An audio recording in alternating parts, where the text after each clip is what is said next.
All right, everyone, thank you very much for waiting. I'm going to go ahead and get started with tonight's meeting. We're going to have one of our commissioners join us in a few minutes. We were just pausing to give him time to come, but he will be here for the appeal portion. So at this time, I'd like to call the meeting to order. Today is Thursday, September 11th, 2025, and this is a meeting of the Rent Stabilization Commission for the City of West Hollywood. We would like to begin by acknowledging that the land on which we gather, currently known as the City of West Hollywood, is the occupied, unceded, seized territory of the Gabrielino Tongva and Gabrielino Quiche peoples. At this point, I'm going to lead us in the saying of the Pledge of Allegiance, so if you're able to do so, please rise, place your hand over your heart, and repeat after me. I pledge allegiance to the flag of the United States of America and to the republic for which it stands, one nation, under God, indivisible, with liberty and justice for all.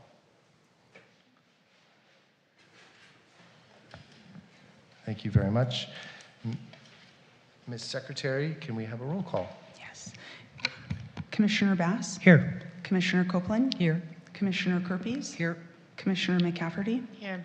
Commissioner Topshin? Vice Chair Goldman? Here. Chair Rory? Here.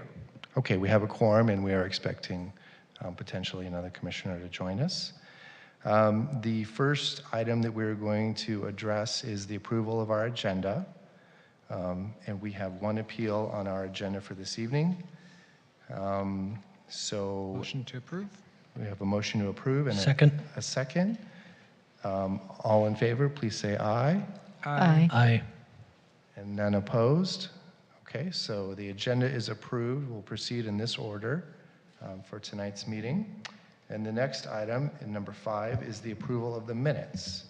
There was our last meeting of August 28th, 2025. And there was minutes prepared and circulated beforehand. So with that, I will entertain a motion to approve, if there is one. I'll move it as presented. Okay, no amendments. Second. A second by Commissioner Kerpes. All in favor, please say aye. Aye. Aye. Any opposed? That carries as well. So the minutes are approved, the agenda is approved. And now we will move on to a first public comment portion of tonight. There's going to be an opportunity for public comment at the appeals as well. So this is more general public comment. Do we have anyone registered? Not at this time. Okay. So no general public comment. Now we get to do a manager's report. So Ms. Safriet, if you could please give us the report. Thank you very much. Good evening, commissioners. My name is Christine Safred. I am the director of the Human Services and Rent Stabilization Department. It's very nice to see you this evening. Before we begin, I'd like to mention that Natalie Camarena, associate at BBK, will be serving as our legal counsel for tonight's meeting. I would also like to note that today is September 11th and take a moment to acknowledge the lives lost and those whose lives were permanently impacted by the events of that day on September 11th, 2001. We honor their memory and reflect on the resilience and the unity related to those days. For this evening, we have one appeal on the agenda, case D-4905CD3. Looking ahead to our next meeting on September 25th, we currently have one appeal on the agenda, case D-4989R. In addition, we will receive a presentation from the Long Range Planning Division on the Inclusionary Housing Ordinance and the State Density Bonus Law and the recommendations related to the city's affordable rent schedules. So there will be a staff report from Long Range Planning Division in advance of the meeting and a presentation that evening and a chance to discuss and ask questions. For our October 9th meeting, 2 appeals are scheduled, case D-5048 and D-4670CD1, and that concludes the manager's report. Okay, thank you very much for that. Are there any questions from commissioners? I had one quick question just so I can understand for the meeting where the presentation is scheduled, which is our next meeting or the one after that? It is our next meeting. Okay. Is that 2 presentations we're hearing? Oh, I wasn't clear because we have a subcommittee that's also reviewing adjustments to guidelines, but that's separate. Yeah, those are separate items. That is Okay. correct. And the adjustments for the next meeting are going to be for, could you remind me what it says there? As far as I'm aware, I don't think we're reporting back on the subcommittee at the next meeting, but I can check and get back to you. We are, Commissioner Bass says we are not. Okay. Okay, great. The meeting is about changes related to the city's housing element and components of the housing element that require the city to take certain actions to be in compliance with state law and with our RENA goals. Okay. All right, so it's unrelated to the subcommittee, it sounds like. That is correct. It is Okay. unrelated to the subcommittee. Okay, great. Just wanted to clarify. Okay. That sounds like that'll be a good presentation to add to our mix of appeals, so I'm looking forward to that. And if there are no other questions for the manager at this point, we'll go ahead and move on to the appeal portion of tonight's agenda. And we have one appeal before the commission this evening. It is D-4905 CD3. And we are going to first hear from our legal counsel about the appeal. And then we're going to have an opportunity for the parties involved and the public involved to speak. But first, we'll have counsel lead us in a general discussion or a general overview. And then there might be some questions from commissioners. And then the testimony part will start. Okay, so if you could please lead us away, counsel. Thank you. Good evening, Chair, members of the Commission. My name is Natalie Camarena, and I'll be serving as legal counsel for tonight's Stabilization Commission. Item 8A on today's agenda concerns an appeal to the compliance determination decision issued for property located at 1274 North Lowell Avenue, Unit 12 in the city of West Hollywood. The application was initially filed on April 29, 2024 by tenant Julia McAdoo, and she filed a rent decrease for reductions in connection with various housing services and maintenance issues. The application was heard on July 25, 2024, and a decision was issued on September 11, 2024. The hearing examiner found that the tenant was entitled to a rent decrease for a sum of $17 per month for a reduction specific to her unit and $33 in reductions applied to common area for tenants. The owner filed 3 compliance determination requests to date. The 3rd request, filed on April 25, 2025, is the subject of tonight's appeal. In the subject compliance determination request, the owner asserts that the landlord has complied with all requirements of the original decision. A decision on this request was issued on July 23, 2025, which partially granted and partially denied the compliance determination request. The owner timely appealed the compliance determination decision on August 4, 2025. The issues subject to the appeal and staff's recommendations are as follows. Common area paint issue. The original decision required the owner to repaint the interior common areas specified as the rear stairwell, walls, and floors, which if accomplished will restore rent in $33. The compliance determination decision found compliance on this issue supported by the city's inspection report and photographs showing that the required areas had been repainted. Staff recommends affirming the hearing examiner's decision on this issue and modification to specifying that $33 in rent be restored on all affected units, which represents the reduction granted in connection with this issue in the original decision. The modification is being requested with regard to the compliance determination only to specify the rent for which this issue for which rent would be restored on this issue finding compliance.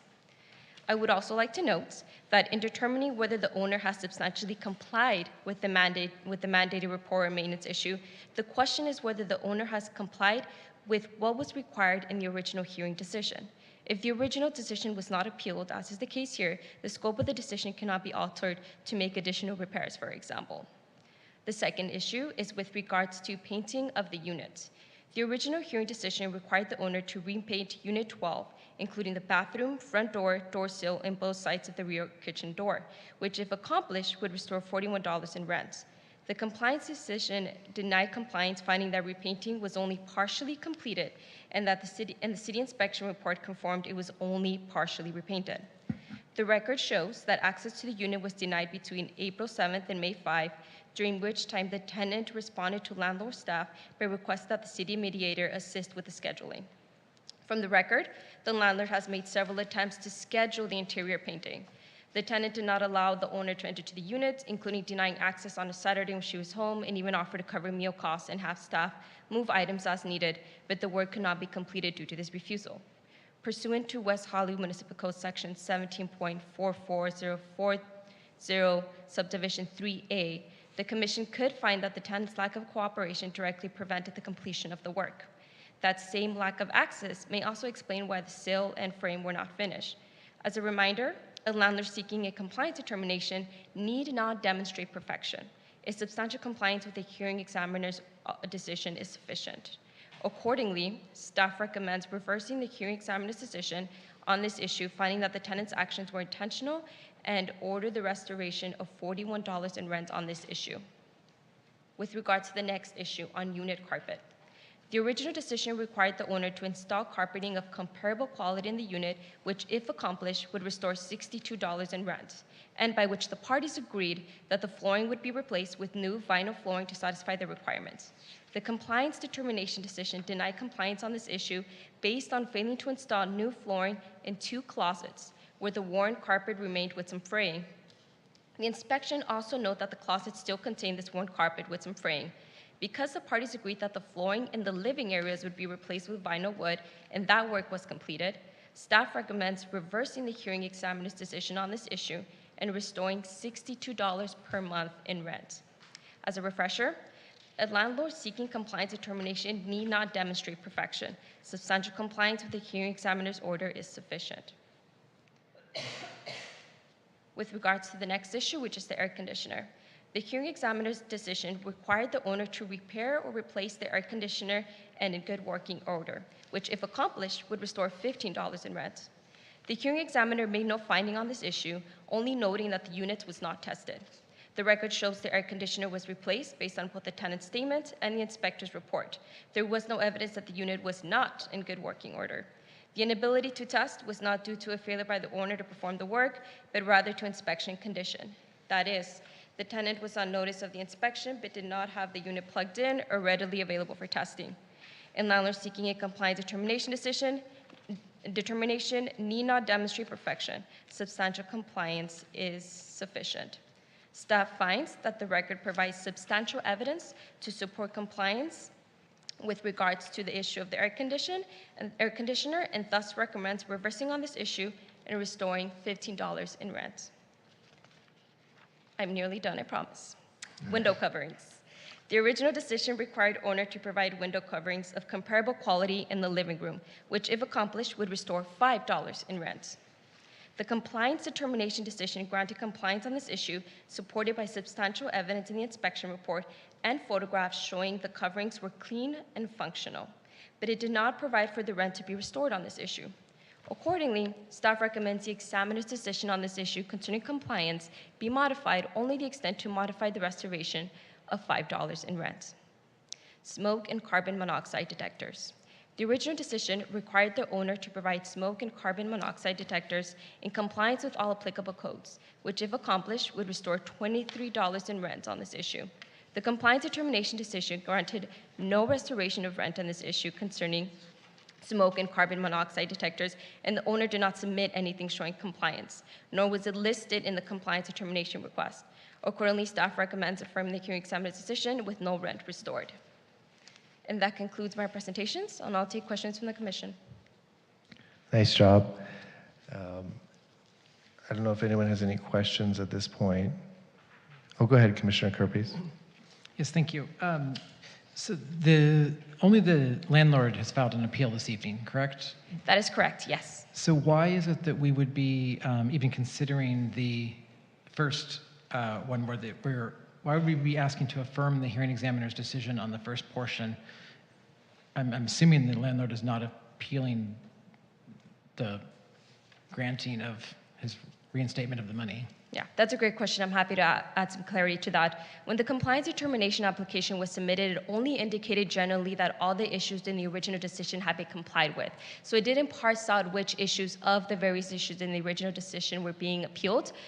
Staff endeavored through the staff report to identify the issues in the original decision and compared it with the evidence that was submitted to identify whether or not substantial compliance had been made. Okay, thank you. Commissioner Copeland. I do have a couple of questions for staff, but it's one of the specific issues, so I don't know if you're going to go by these issues in order, and I can ask that question at that time, or if you'd like all of the questions asked now.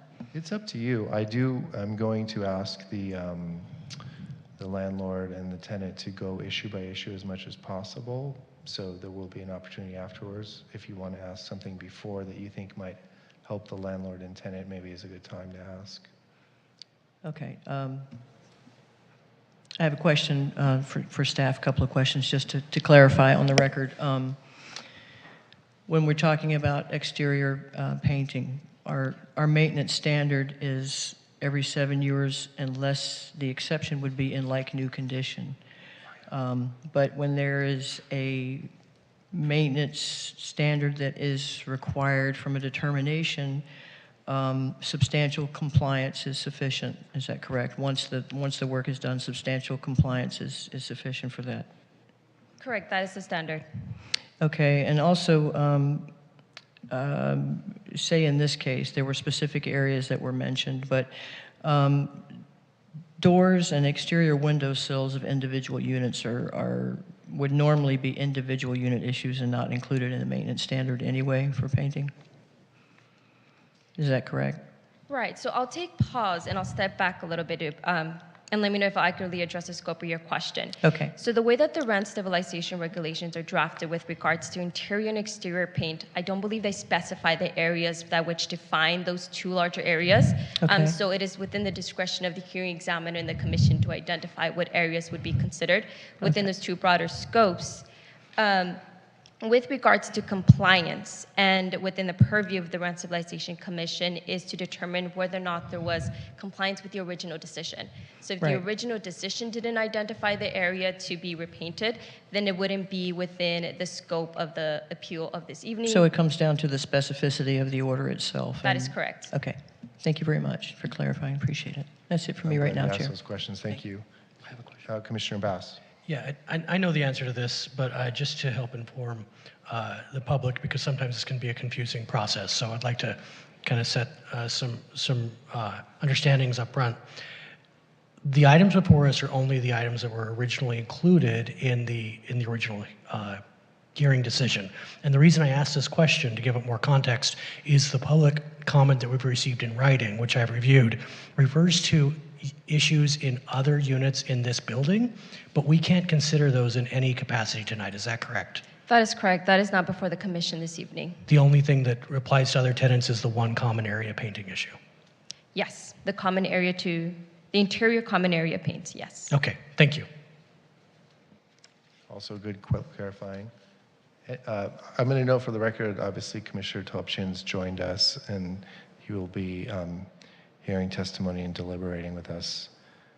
Do we have any other questions for council or staff? Okay, great. So then we'll move on to the testimony part of the appeal. And for this, I'm going to have the landlord, Mr. Stern, come up to the podium, if you would. Pull that mic nice and tight so we can hear. And you get an opportunity to reserve some time if you want.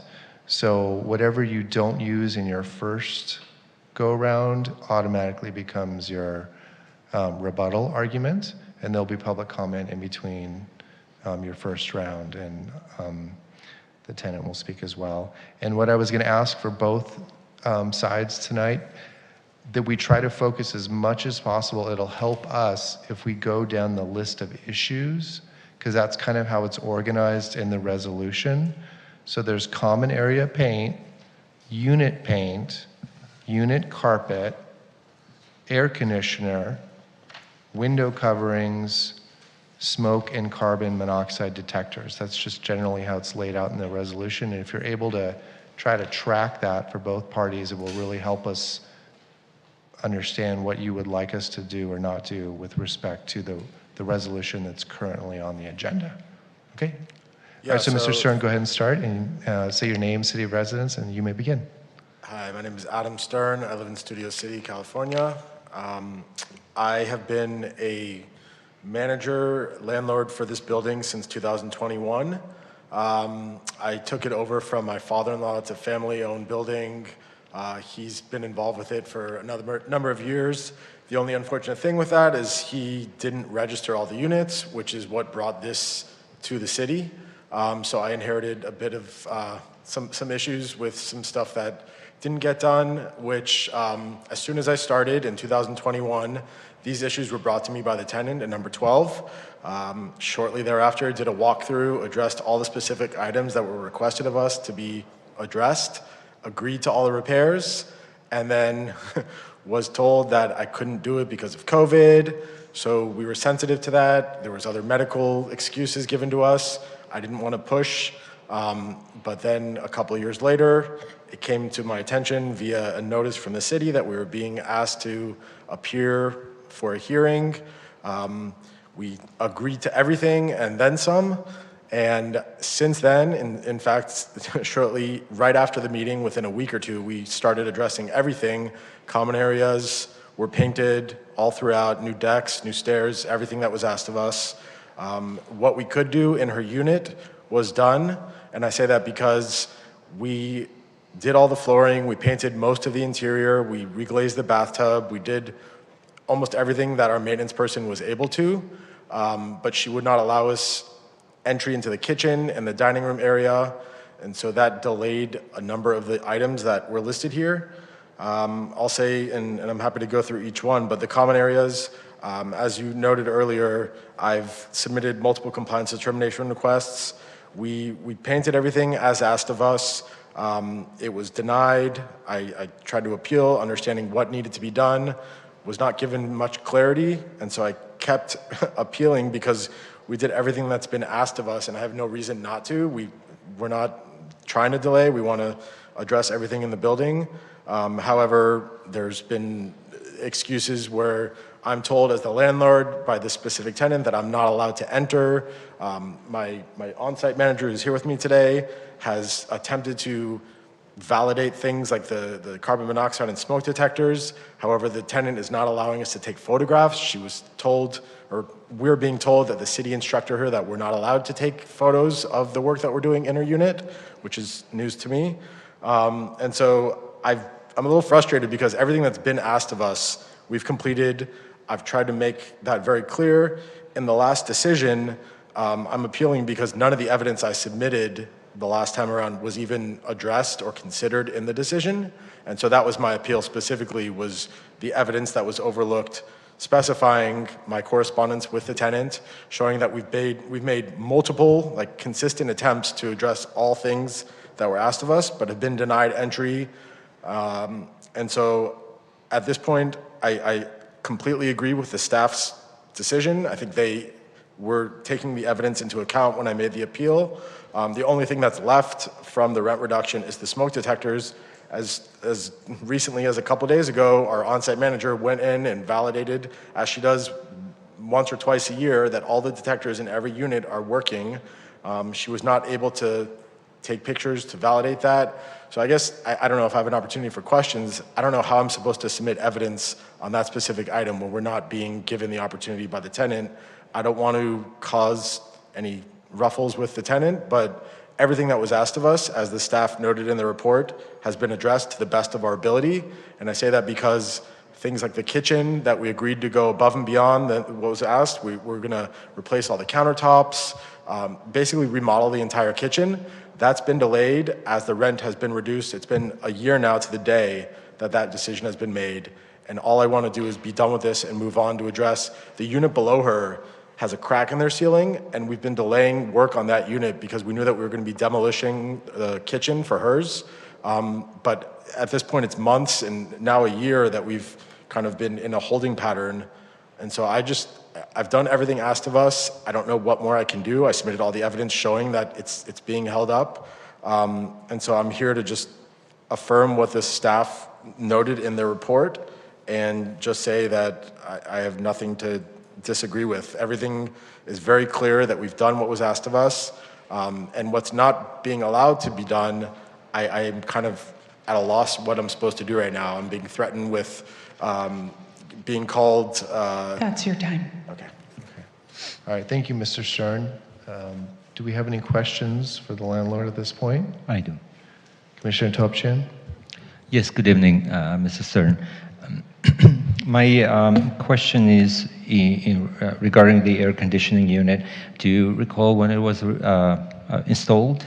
Yeah, it was installed in December, and actually part of the evidence that I submitted has the invoice for that.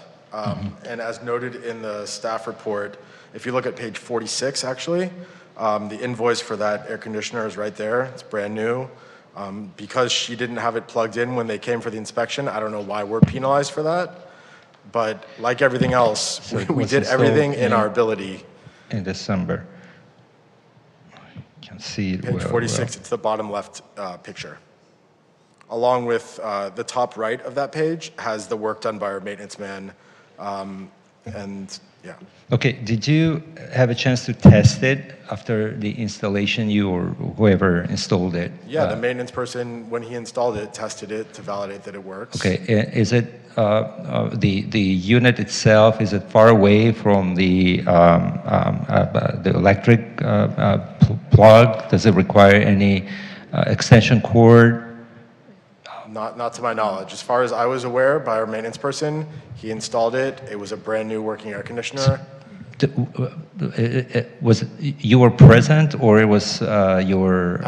As I mentioned, unfortunately, this specific tenant has not allowed me access in her unit, and I've chosen not to fight on that one. I have a maintenance person, I have an on-site manager, and so just to kind of move things along, I trust their word. Okay. So I just wonder if there is any confirmation by anyone that that person, whoever installed, was able to connect it and try it, test it, if it's working. Yeah, like I said, the maintenance person who does all the maintenance on the building, if there's ever an issue like that, he installs. Okay, he just confirmed, he told you specifically that he was able to test it if it's working. Yeah.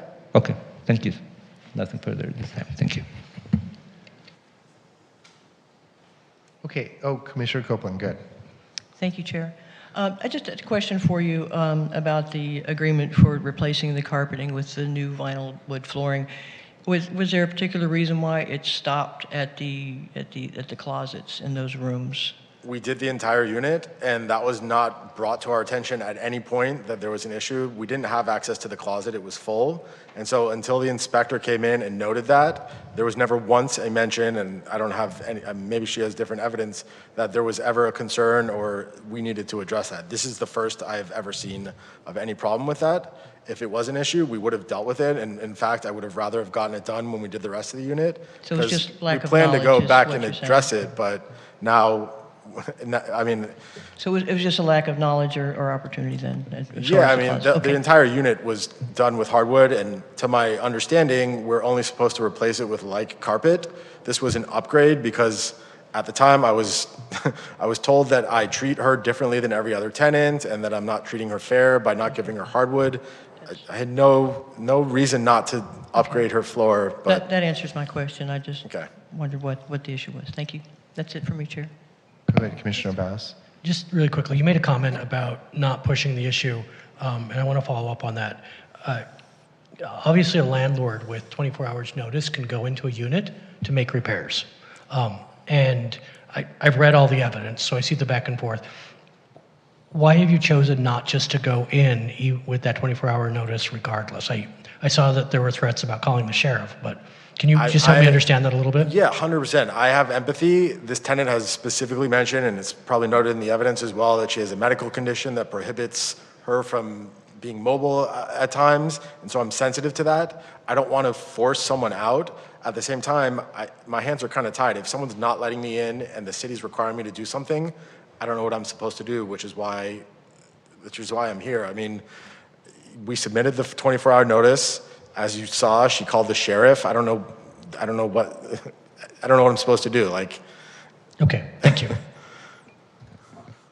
Commissioner McCafferty. Super quick, this might not matter, but just to keep things straight, you mentioned you upgraded the flooring to hardwood, is that correct? yes. In the staff report, it says it's vinyl flooring. Which was correct? Oh, sorry, vinyl wood. It's vinyl? Yeah, Okay. it appears like Hallward, sorry. Vinyl hardwood. Yeah, I think vinyl is the style. faux wood, whatever it's called. I had one follow-up question on the size of the closet, which is a little vague to me. What's the relative size of, how many closets, what's the space of the closet relative to the size of the unit? Is this like a walk-in closet or is this like a hallway closet? No, if there's, the pictures are in here, to my knowledge, it's about, I don't know, 6 inches to a foot of 6 by maybe 4 inches on the sides. It's the literally like approximate an square- hour's work for our maintenance guy. We just were never made aware of it. And the approximate square footage of the apartment with the vinyl flooring is? I'd have to ask our maintenance person. 500, 600 square feet. I honestly don't know. Okay, about that. That's Yeah, I fine, mean, an like I said, estimate. a couple hundred square feet beyond the small section of the closet that we were never privy to or asked to address. Yeah. That's great. Thank you, Mr. Stern. You can go ahead and have a seat now, and then we're going to have some public comment. And we have 2 folks who would like to speak, so I'm going to call just these in order. There's Ranjna Gill will be our first public speaker, and then followed by Donald Wayne. So I'm just here mostly to. go ahead and I'm just come to here the mostly- mic so everyone can hear you. Can Sorry, I my name is also Rajna interrupt Gill, before you speak? And I'm mostly here. Hold on, Krishna, hold on. You do have 3 minutes to speak, just letting you know. It's not even gonna be 3 minutes. So. Can you pull that real close though, because there's folks listening. Yeah, that's All great. right, sorry, apologies. I'm a tenant at the building, and I'm just here mostly to listen to see what's going on. But the comment that he made about the smoke detectors and how they come in once and twice a year, that's never happened. I've been at this unit for 7 years, and it's happened once during my tenancy of them checking the smoke detectors. That's all I have for now at this time, and I reserve time later if I have it.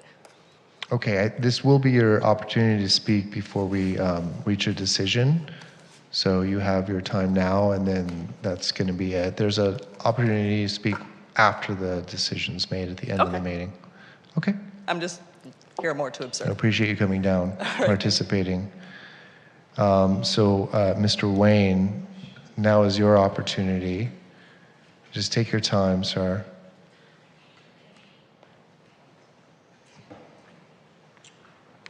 You're good. Pull that mic, if you don't mind, real close so we can hear. Thank you. My name's Donald Wayne, Torres Schroeder. I reside at 1274 North Laurel as well. I've lived in this building since the late 60s. For 12 years of that time, I was the manager, so I feel I'm qualified to make a statement today. I'm only going to focus on the issue of apartment 12. The work in her common area outside her back door. Work was not completed in the rear common areas. What painting that was done was poor quality. It appeared to be like exterior paint, and it smelled.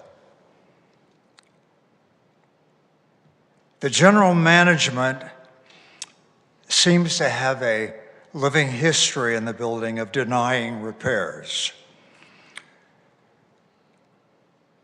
Not sharing the correct happenings is not the way that we come to a full resolution.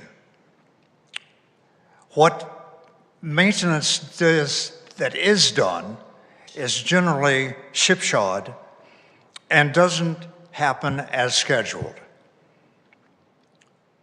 It's generally of a poor quality, and it usually has to be redone. I'm afraid that Mr. Stern was not really being honest about completing the repairs. Moreover, the in-house management does not give proper notice beforehand. There are specific guidelines as to working in tenant's apartment and how much in advance you must let them know. I'm afraid that the resident manager and Mr. Stern both have bullied the tenant in number 12. I've heard, I should say overheard, so I'm able to confirm that. I feel that the tenant in 12, Ms. McAdoo, has been highly discriminated against. First of all, because she's a woman. She's a woman of color. She's had a disability, and her religion. That's my statement. Thank you. Okay, thank you, Mr. Wayne. I'm sorry? Thank you, Mr. Wayne. Thank you. We're not allowed to do follow-up. That's just public comment. So with that, we are going to now close public comment. Do we have any other speakers? No. And we're going to hear from Ms. McAdoo. So Ms. McAdoo, if you could please come forward to the mic, take your time.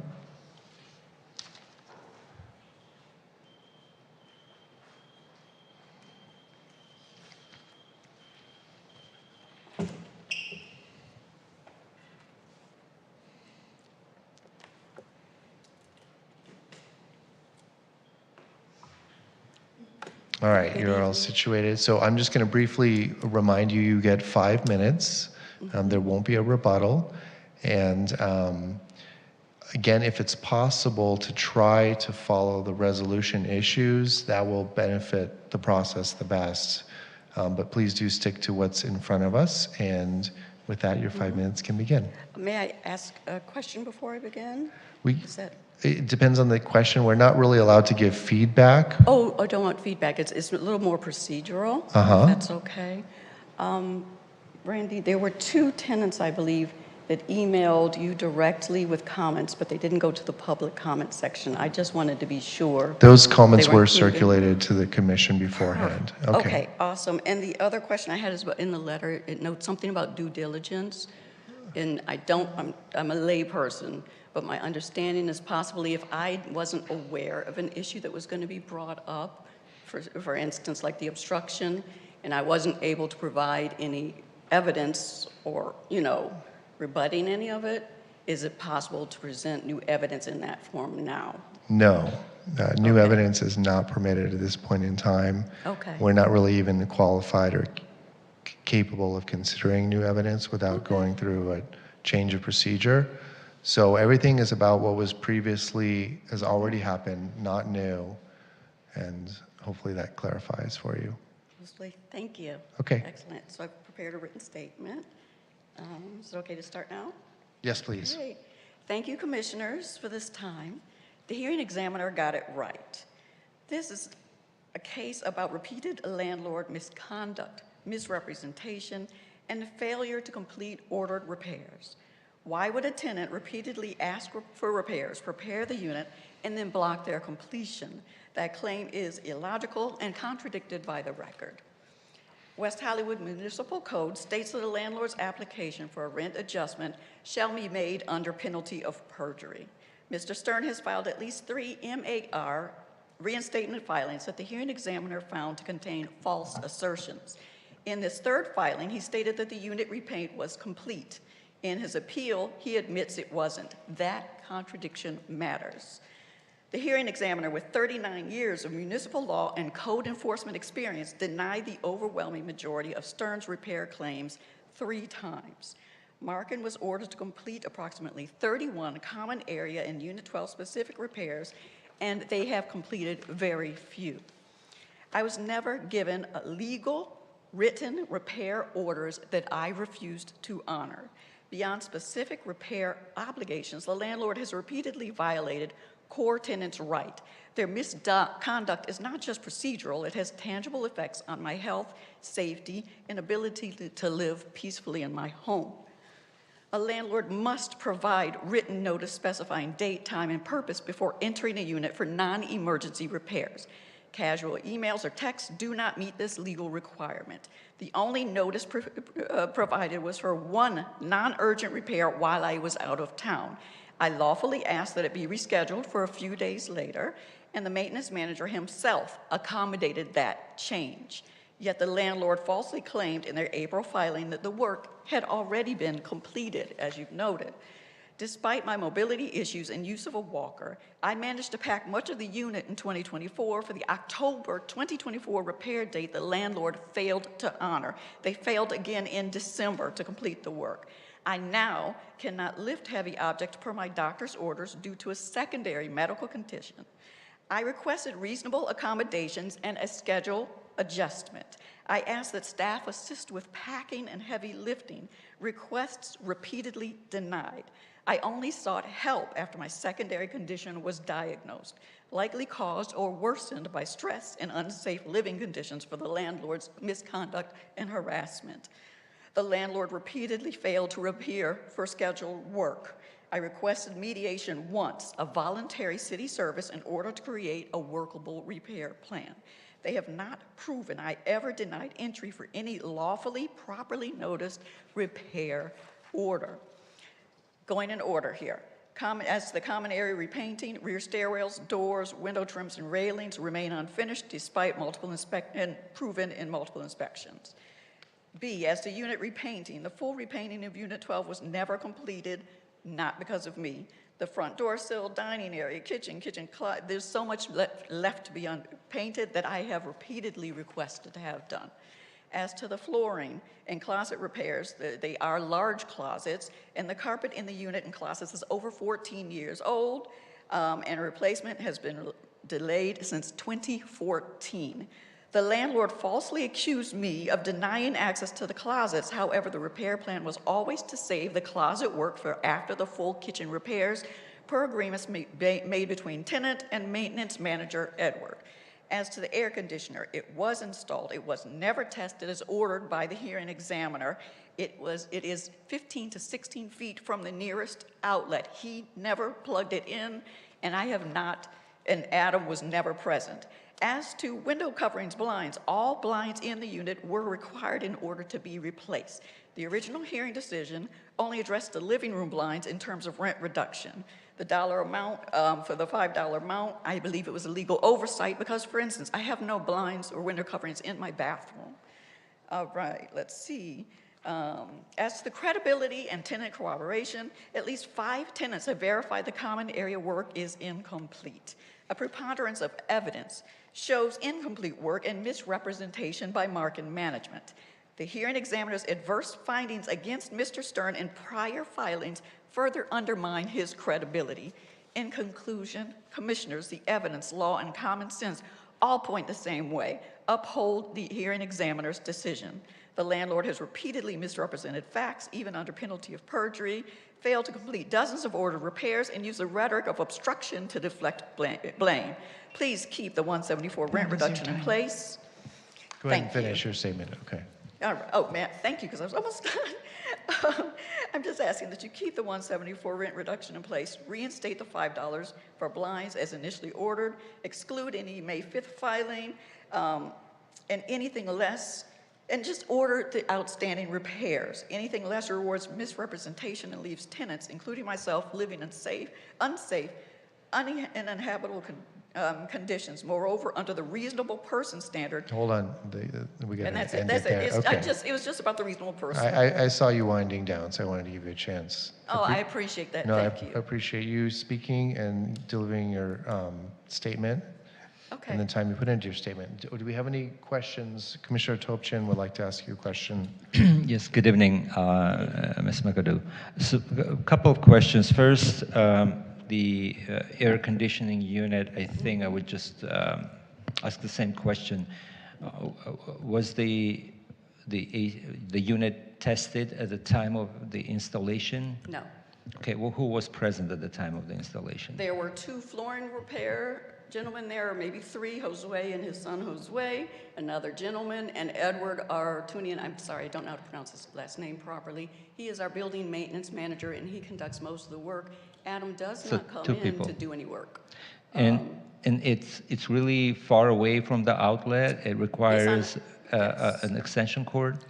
It requires 2 to 3 extension cords because when they replaced the windows maybe 7 or 8 years ago, they said under the law they had to move it to a further window. There is not one single outlet on that entire wall. It's one wall, then it's the other face. I think it's like a south-facing wall. It's over 15, 16 feet. And you're using it, right? No, I'm not. I haven't. I have not been using it. The reason why, can I ask?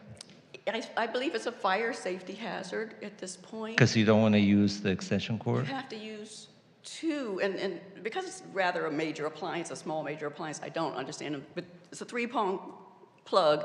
It's supposed to legally, I believe, for fire safety reasons, be plugged directly into the wall. So you have to use a power strip, but one power strip isn't enough. You have to do one power strip and another power strip, and it still doesn't reach it. And if you do plug it in, it hangs in the air. And it's in the living room? This is my bedroom. In your bedroom? Is this the only air conditioning unit? Yes, it is. And it's in the bedroom. Okay, all right. I will have some comments about the air conditioner later on.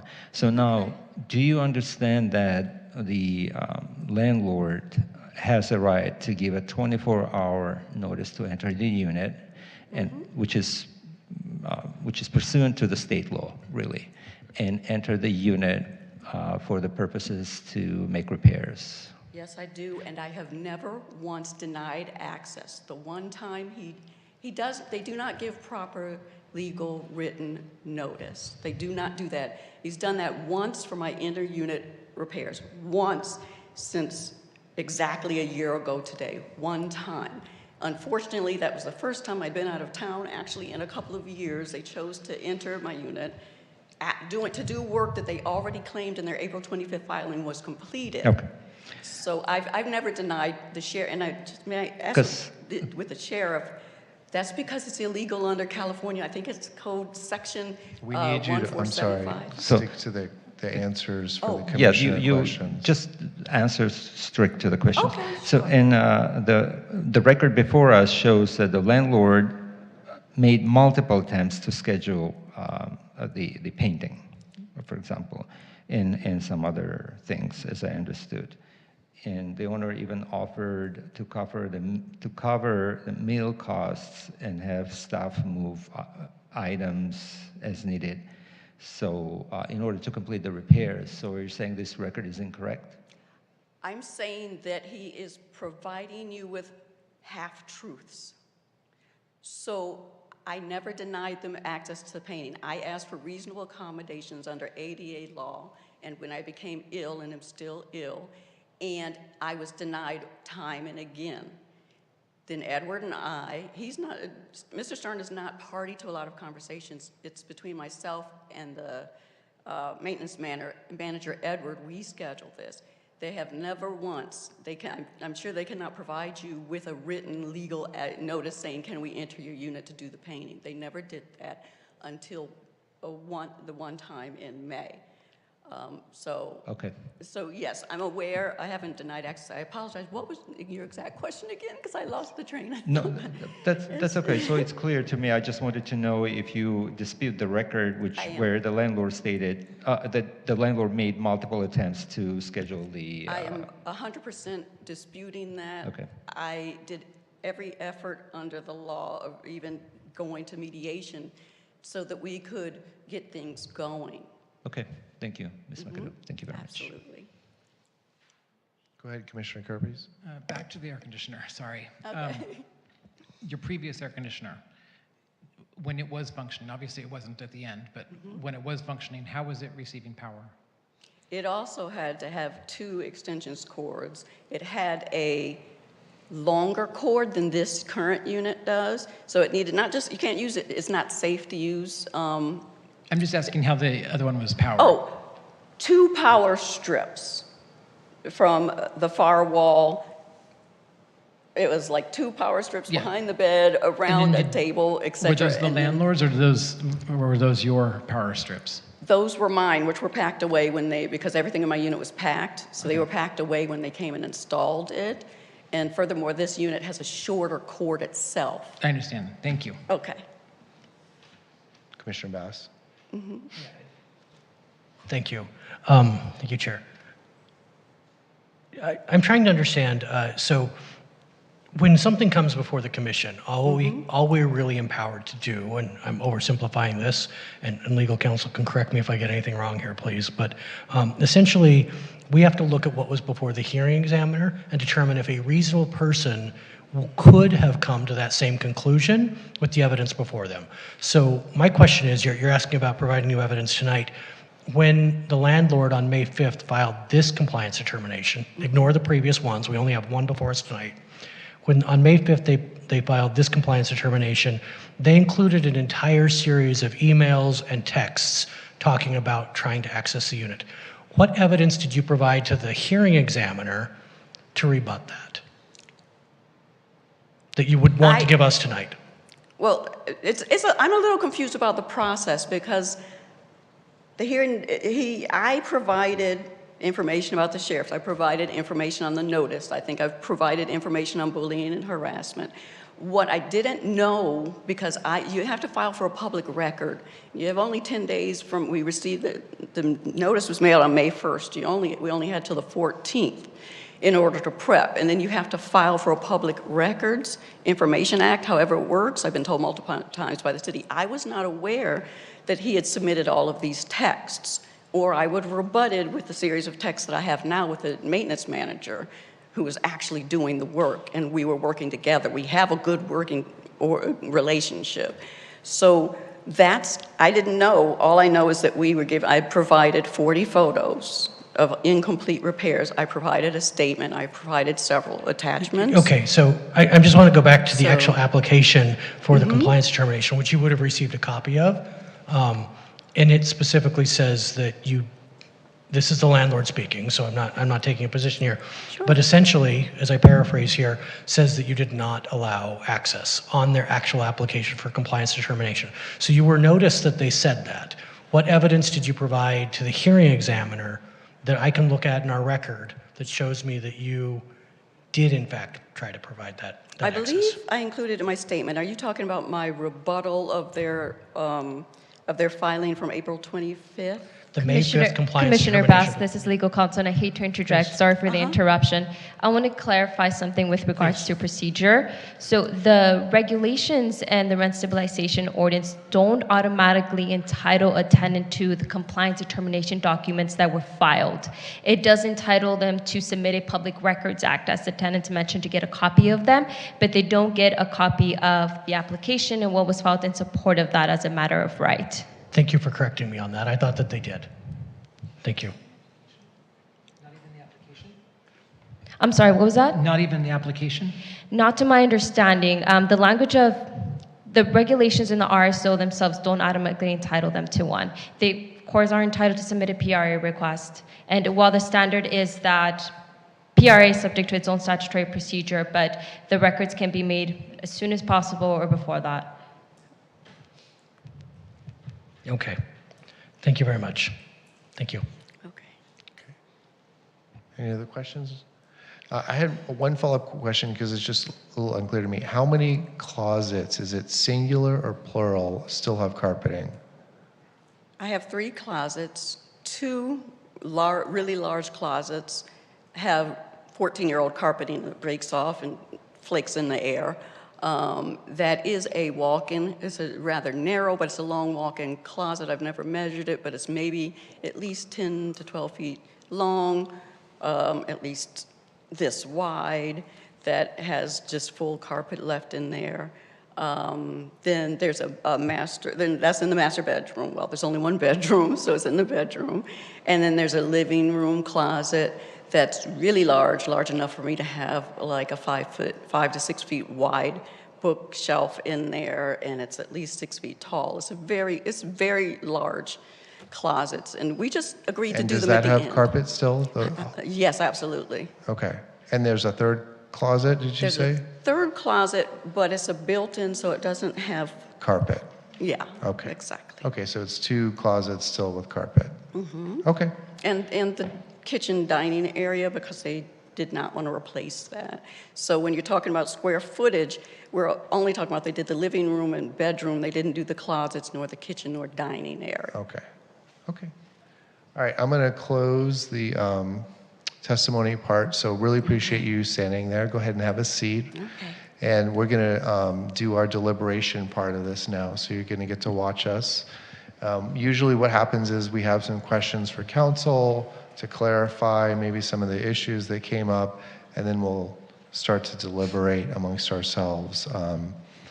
What I'm going to suggest on this appeal is that if we have questions for council, let's go ahead and do those, and then probably try to lead us on an issue by issue discussion, because there is kind of several different issues here, and I think that in the past that's helped us corral that. So I know Commissioner Kirby's had a question. I'm going to start with him, and then Commissioner Topshin for some questions. My question's for legal counsel.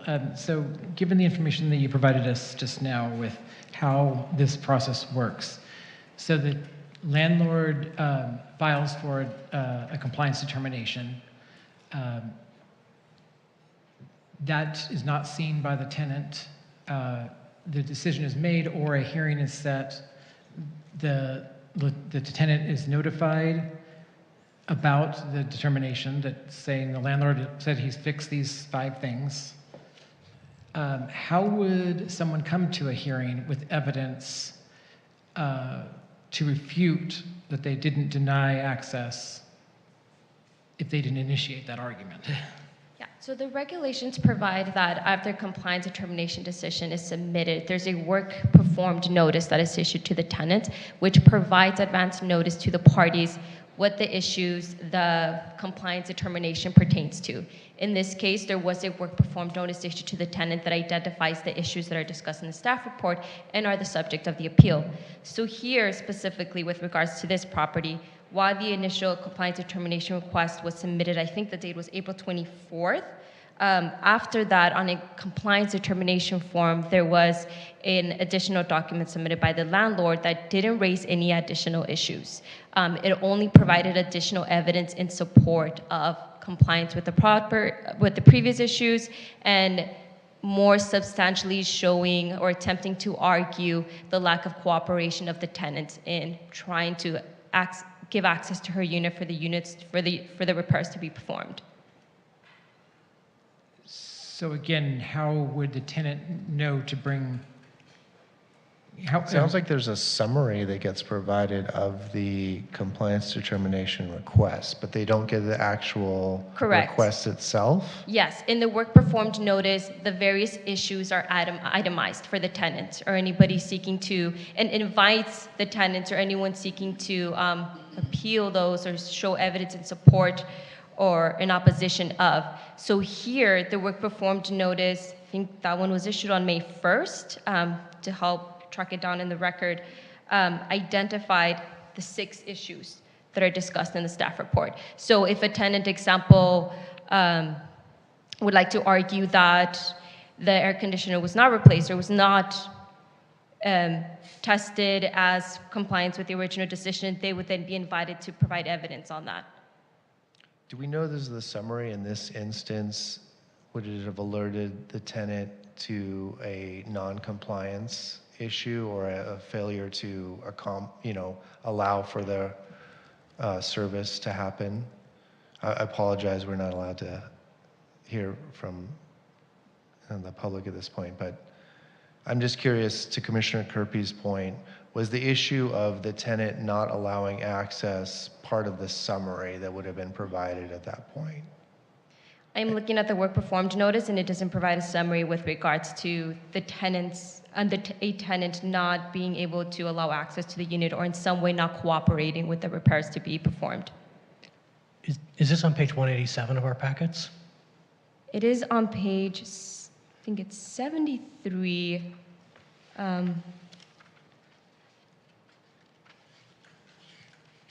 I might have different numbering. I'm going to refer to the table of contents. Oh, there's It is going to be the work performed notice, item 5. Oh, I think page 187 is just a duplicate of page 73, so Oh, okay. a quick Apologies. glance. I could be wrong about that. Okay, Commissioner Topshin, I know you had some questions potentially. Yes, thank you, Chair. Good evening. I have I don't know, it's more of a comment or maybe a clarification if you could suggest something. I'm not really satisfied with the air conditioner restoration, with the restoration of the rent for the air conditioner. I understand the logics here is that the appliance was replaced and there's a new appliance which may constitute, which by itself constitutes a substantial or may constitute a substantial restoration of the service, and maybe that was the logic behind the examiner's decision. But when I read the order, it specifically mentions that the repair or replace such that it is in good working order. So it hasn't been confirmed if it's in a good working order. So the fact that there was a new appliance there doesn't mean that it is in a good working order. So how can we recommend the restoration of the rent if this was not confirmed by either party, not even by the inspector who went there and was unable to test it? So in my opinion, or I wouldn't say my opinion. So I want to ask you, should we better remand this to the examiner, or we could reverse it, or the solution would be just to waive the 6-month waiting period to refile once it's tested? That's one question. The second question is, once the landlord installed the appliance, who has the burden to confirm if the appliance is in a good working condition? Would be the landlord or the tenant? So I'm kind of stuck with this air conditioning thing. Right, yeah, and I mean, it's a complex issue. Well, ultimately, it's within the discretion of the commission to decide what action to take as to what the original hearing decision provided. With regards to this one, it's my understanding that the decision didn't exactly place the obligation on any specific party with regards to making sure that the unit was tested. Here, the analysis that's provided in the staff report is based on the photographs that were submitted that show that, and there may have been other evidence to support this as well, but to show that the air conditioner appeared to be in good working order. So there wasn't anything submitted that showed that it was not in good working order with regards to who had that obligation. I don't believe it's specified in the original hearing decision, but I will look at the decision in further detail to try to confirm that for you. I think the decision actually states under C, it's on page 35 of the decision, of the packet, sorry. Repair or replace the air conditioner to good working order in order to restore the $15 rent reduction. So that's the part I want to know I wish the inspector could have tested it somehow to see if it's working or not, but anyways. All right. Thank you. With that, let's go through the items real quick and take kind of a quick assessment. And maybe we should start with the air conditioner, since that was one of the issues, and we just talked about. We can kind of get a sense of where people are. It sounds like Commissioner Topshin's struggling with that one a little bit. My quick overview on this one was, I felt like the summary that was provided to the tenant of the compliance determination requests, not the request itself, but the summary, which is on page 73, says, informs the tenant, look, there's been a compliance determination request, and if it's granted, it's going to do the following things. And C says, repair or replace the air conditioning to good working order will restore $15 of rent. I don't know legally where the burden is or isn't, but my common sense tells me at that point, if the air conditioner isn't working, the tenant is on notice that this is the action that might be taken, and there is some logical reason why, if it's not working, they're in the best position to say it's not working. But what the hearing examiner had was an invoice, which was part of the record, with a paid amount saying it got installed, and possibly assuming, well, if it's new, then it's working, and I'm not hearing anyone saying it's not working, so I'm letting them know I'm going to restore rent unless someone comes forward and tells me it's not working. So on the air conditioner, and then the fact that it previously required, it was in the same location, and it previously required other extension cords or apparatus to operate, and the tenant said tonight that they haven't even turned it on. They're not even sure themselves whether it's operating or not.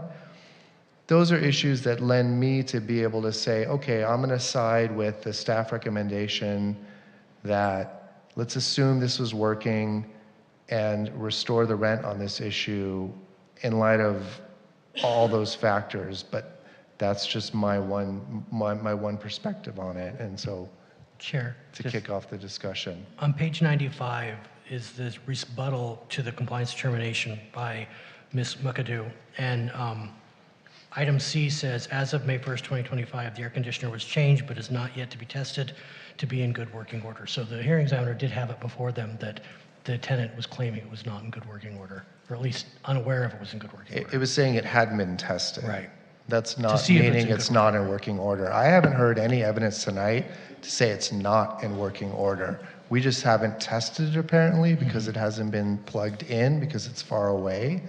But that doesn't mean it's not working. And I personally, I'm not able to go and say it's not working if a new one was installed. But that's just my leaning, is to say, hey, if it's new and it was installed, I'm leaning towards it's working until someone tells me it's not working. And the fact that it hasn't been tested isn't an issue for me that I would personally say, oh, we should deter from staff recommendation on this issue. But that again, please others chime in and give your thoughts. Commissioner Topshan. Very quickly, I appreciate the clarification on this and your comments. So the document that you mentioned, work performed by the landlord, is dated May 1st, 2025. And then following that document, there was an inspection request by the examiner. At least the request date is June 4th, 2025, which means that's the following the request for compliance determination, right? So basically, this is where the examiner wanted to ensure that these things are working. And if it's not that the tenant had to submit something, I think the examiner had a reason to request this inspection. What was the reason? I don't know, but the examiner decided that let me send the inspector out to check on these things. And in that inspection request, the order was specifically to make sure that this thing, the AC, is in a good working order. And unfortunately, the inspector was unable to establish that. So in a sense, I think this inspection report, which is right a month after the compliance determination submitted by the landlord, we cannot ignore it, the specific request by the examiner, which hasn't been tested. I'm not saying that this was not replaced. There could be the brand new air conditioner, but I think, in my opinion, it's the burden on the landlord to test that everything is working fine, especially if the examiner's decision was specifically to make sure that it's in good working condition. So the burden should be on the landlord, not on the tenant, that this appliance is working before they submit a compliance determination. That's my logic. So now, I would be okay to affirm again, after the discussion by the commissioners, right? So, but I would like to, if the commission is not going to support my recommendation to remand or reverse, then I would at least request that we waive the 6-month waiting period for this specific issue. So when there is ability by the landlord or the tenant to test this, and if it's not working, so the tenant can come back. So that's all I'm asking. Thank you. Vice Chair. So I'm in agreement with Commissioner Topchain here, and 'cause the way I'm thinking about it is if you're looking at this, and especially with them trying to test it, if it requires multiple extension cords and the extension cords aren't there, to me, if the thing can't be plugged in without multiple extension cords, if you can't plug it in, it's not working, right? It's not in working order. So that evidence is showing here, okay, without having multiple extension cords, this thing can't be plugged in.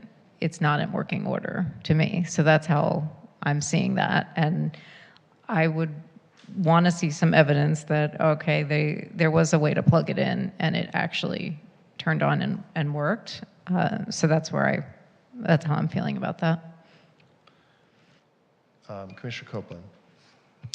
Yeah, I agree with my fellow commissioners on that. I also realize that there is sort of a weight here of either way, you know, of the evidence, because there's no specific, we don't know if it works or it doesn't work. But I think the person asking for the determination and the restoration of the rent that, yeah, it works, should be the one to have come in. Like if a maintenance person comes in my apartment and brings a refrigerator, I imagine they would plug it in. Yeah, everything's good. It's charged up. Okay, it's working. Instead of, here you go, and then not find a way to test it.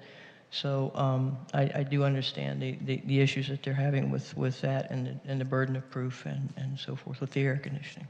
So thank you. Commissioner McCafferty.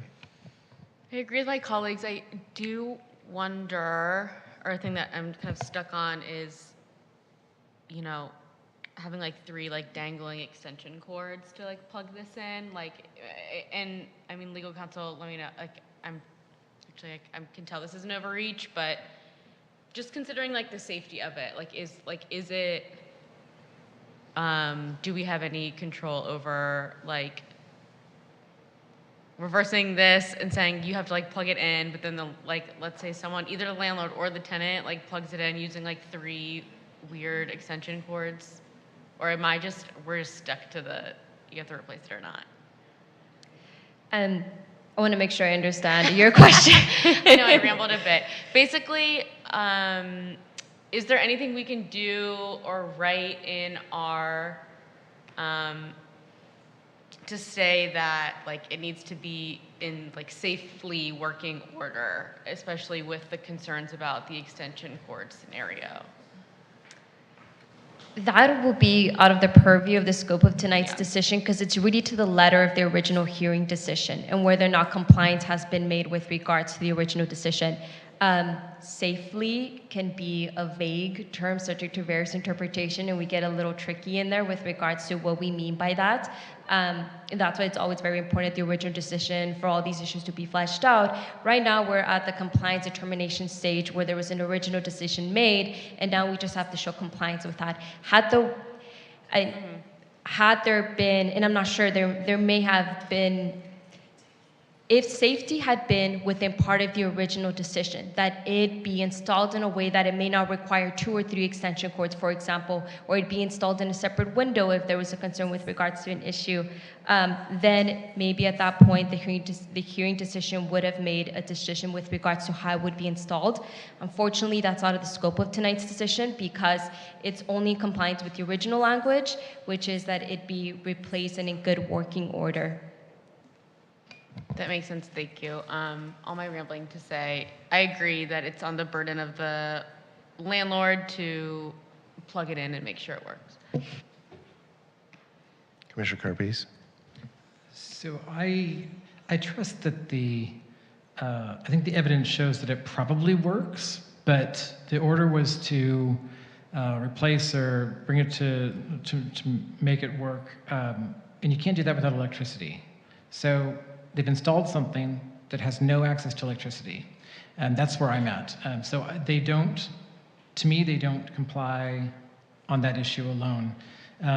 It doesn't matter that I was asking more for curiosity how they plugged it in before, where it was located before, because it doesn't matter how it was plugged in before. The hearing examiner didn't take any of that into consideration, said to replace it at work, or replace it so that it works.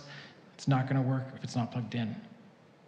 It's not the tenant's responsibility to go out and buy cords to make their refrigerator or their air conditioner work. That's where I'm at on the air conditioner. Commissioner Bass? Ditto, yeah. An air conditioner that's not plugged in might as well still be in the box. It's not in good working order. That's where I'm at. Okay, that sounds fair enough. I mean, we've taken a good temperature on this issue. Let's move on to another issue to get a sense. How about the vinyl flooring issue? Just to, I guess that's under unit carpet. And basically the recommendation on this one is that it restore it for $62, basically on a substantial compliance theory, right? That the majority of the unit has new vinyl flooring, but some portion doesn't. I thought it was a little difficult tonight to hear kind of a stark contrast about the size of these carpets and closets that we're talking about. I don't know if I heard enough to say that it wasn't substantial compliance, but it started to get close to it. I understand perfection is not substantial compliance, and if this had truly been one little tiny 1-by-1 hallway closet that got missed during the vinyl flooring install, different matter for me. If it's bigger than that and it's multiple closets, I'm left wondering if this is potentially a remand area, because I'm just not sure if that's substantial compliance, but those are my thoughts on this particular one. How about, could I jump to this side, Commissioner Kerpes? Please. Sorry, I have a question about that. I just want to confirm. So we cannot, let's say they're 80% in compliance. We can't restore 80% of the amount of the rent, or we can only up or down. Substantial compliance equals the entire amount, or can we proportion it? That's a great question. I'll have to look into that. I'll look at the language of the regulations closely. Substantial compliance is not based on a percentage standard, so it's ultimately within discretion. Yeah, I'm gonna have to look into that. I will entertain additional questions while I look at the language of the regulations more closely. Okay, and I'll tell you what I think the answer is, and as you're looking it up, I think the answer is no, we cannot, but the remedy would be that in 6 months, or if we reduce that amount, could be tomorrow, the tenant could file for a rent reduction for the section of the apartment that hasn't been recarpeted over in 14 years. Basically make the same exact argument they made before. Carpet, paint, those things are easy to prove because it's the age, and they could come back to City Hall tomorrow, assuming we waive the 6 months, and they could say, the landlord needs to do this, or we get a rent reduction. Does that make sense? Or at least, even if I'm not right on the first half, does the second half make sense as a remedy? It does make sense in general sense with regards to remedy, yes. I'm trying to pin down the accurate language to see if that's where that's set forth in the regulations. And that was my only question. Okay. Well, while council's looking at that, how about I turn to this side of the dais? Commissioner Copeland, do you have any, what's your leaning on the unit carpet and vinyl flooring issue and staff's recommendation? Yeah, I would like to hear the answers to the questions. To me, it's I know there's a substantial compliance issue, and that the staff is recommending that we reverse the hearing examiner's decision, which the hearing examiner felt it was not in compliance, and staff felt that it was in substantial compliance. But when you're talking about and listening to the discrepancy in the sizes, but if they're telling me that they're going to replace the flooring in my living area, the bedroom, and the living room, and I mean, the closets are right there. Why would you stop and leave, you know, the old carpet in there? I have some concerns with that as well. So I would be open to either waiving that, because that could be an additional, if they determine it could be an additional application for a new application, or agreeing with the hearing examiner on this one and not restoring the rent on this, because it's not, doesn't appear to be complete with what his intention was. It wasn't replace part of it, most of it, a substantial amount of it, but to replace it, period. So I know that's a gray area with the substantial compliance area. So that's, I'd like to hear what legal has to say with Commissioner Kirby's question, but I'm leaning toward that the hearing examiner looked at this probably the same way that I would, but either to uphold his decision or waive that waiting period. Thank you, Chair. Commissioner McCafferty.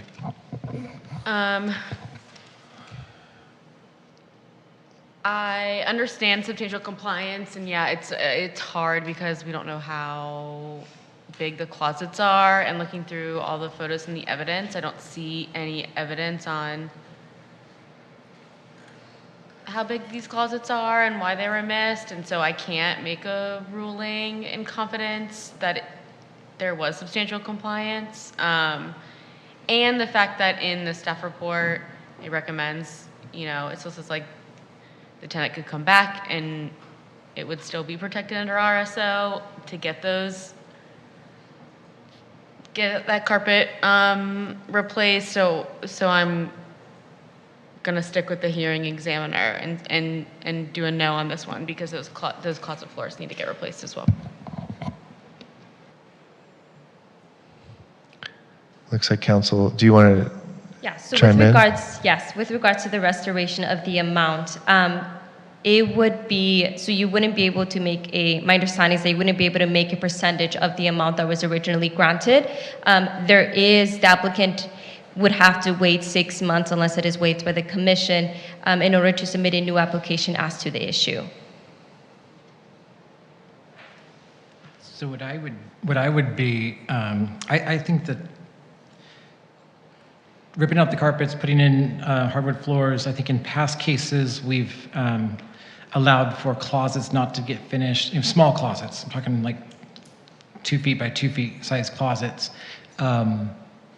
So I think out of fairness, it seems like we would follow the staff's recommendation, consider this in substantial compliance, and then waive the 6-month rule for the tenant to be able to apply if they felt that they were at a substantial reduction in services for the closet areas. That's what I would suggest. Okay. I'm going to ask you, Commissioner Bass, and then Vice Chair Goldman.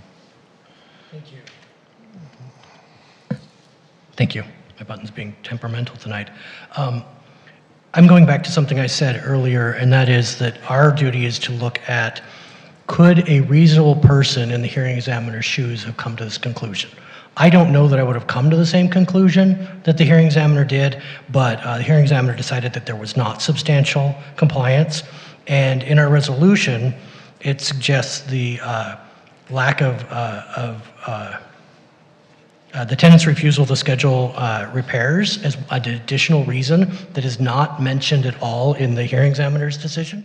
So I believe that the hearing examiner did not consider that in their decision, and they looked at just what was done and what was not.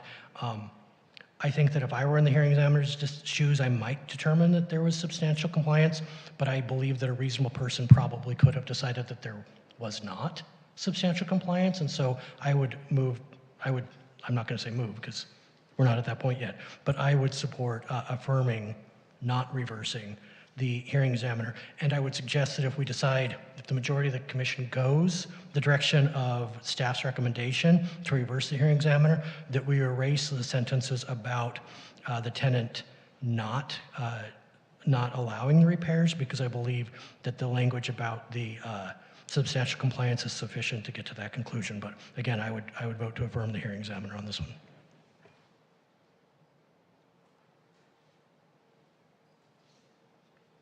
Okay, Vice Chair. I am also inclined to affirm the hearing examiner in this one because substantial compliance is to their discretion. So I think we can look at this evidence. There's at least the picture. You can see a decent chunk of carpet here. So I think a reasonable person could come to that conclusion that it was not in substantial compliance. So I'm inclined to affirm, although I would also entertain if the rest of my colleagues want to waive the 6 months and reverse, as long as we allow for that 6-month waiver, I would entertain that as well. Okay. Okay. So, Commissioner Topshin? Yeah, I haven't spoken on that. Thank you, Chair. So I kind of see the reasoning behind the staff's recommendation to reverse the hearing examiner's decision on this matter. I think that goes back again to the inspection report. And I think the staff looked into that inspection report, and the report says there are 2 closets, that they have worn carpeting. So I understand, I kind of agree with with you, commissioners, and I'm not going to really, well, I agree with staff, okay, with staff's recommendation regarding the reversing the restoration. But as long as you're going to waive the 6-month period, I'm fine to vote on this along with you, commissioners. Thank you. Okay. So let's try to keep going through these. Maybe some of this will get a little easier. I'm trying to get through some of the harder issues first and maybe get to some of the easier issues. How about common area paint? Let's tackle that one. My thought on this one,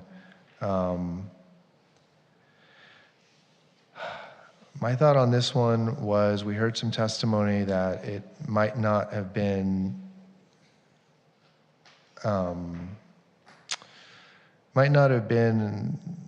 a perfect job or even a really good job, but I didn't see something in the record on the common area paint that gave me pause about following staff's recommendation.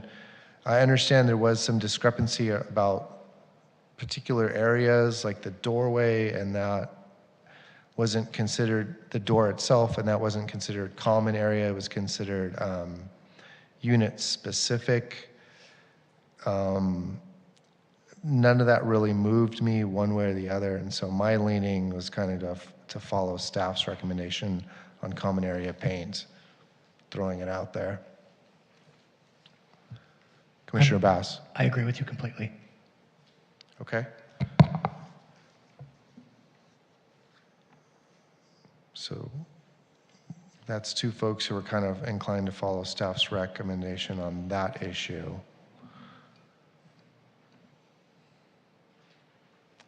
I agree too. Okay. Vice Chair? Yeah, I agree as well. Okay. Commissioner Topshin or Commissioner Copeland, do you want to just wait? You don't have to say anything if you don't want to on this issue. I'm just curious. I was just, I'm in agreement with staff's recommendation on this to affirm the examiner's decision. Okay. To modify. Commissioner Copeland, what were your thoughts on this one? I agree. It's not perfect. I think it's, in an overall large picture in a large area, there are obviously some areas that could use some work that were missed, and as far as you mentioned, the doors are unit specific, interior and exterior. And windows. That's not part of what the order was either. It was very specific. So I would be okay with staff's recommendation on that one. So. Okay. Commissioner Kerpes, I see you reading. Sounds like I'm outnumbered, but I'm trying to remember why the hearing examiner even denied that one. Because I agree, it is substantial compliance, but do you remember what the reason was? He didn't, according to the resolution, it says that he found that there was substantial compliance, but that he failed to, that's right. Yeah. to include the amount, so we're just correcting that Thanks. Yeah. error. So I agree. I agree with the. Okay, all right, so staff recommendation on common area paint seems to be a consensus viewpoint. Let's jump to unit paint. Now we're inside the unit. This was more of the kitchen sounds like it still needs work, and a few other minor areas. But there was a finding of prevention, or at least there's a recommendation to find that there was prevention on some of those areas, and so the recommendation is to restore the rent for $41.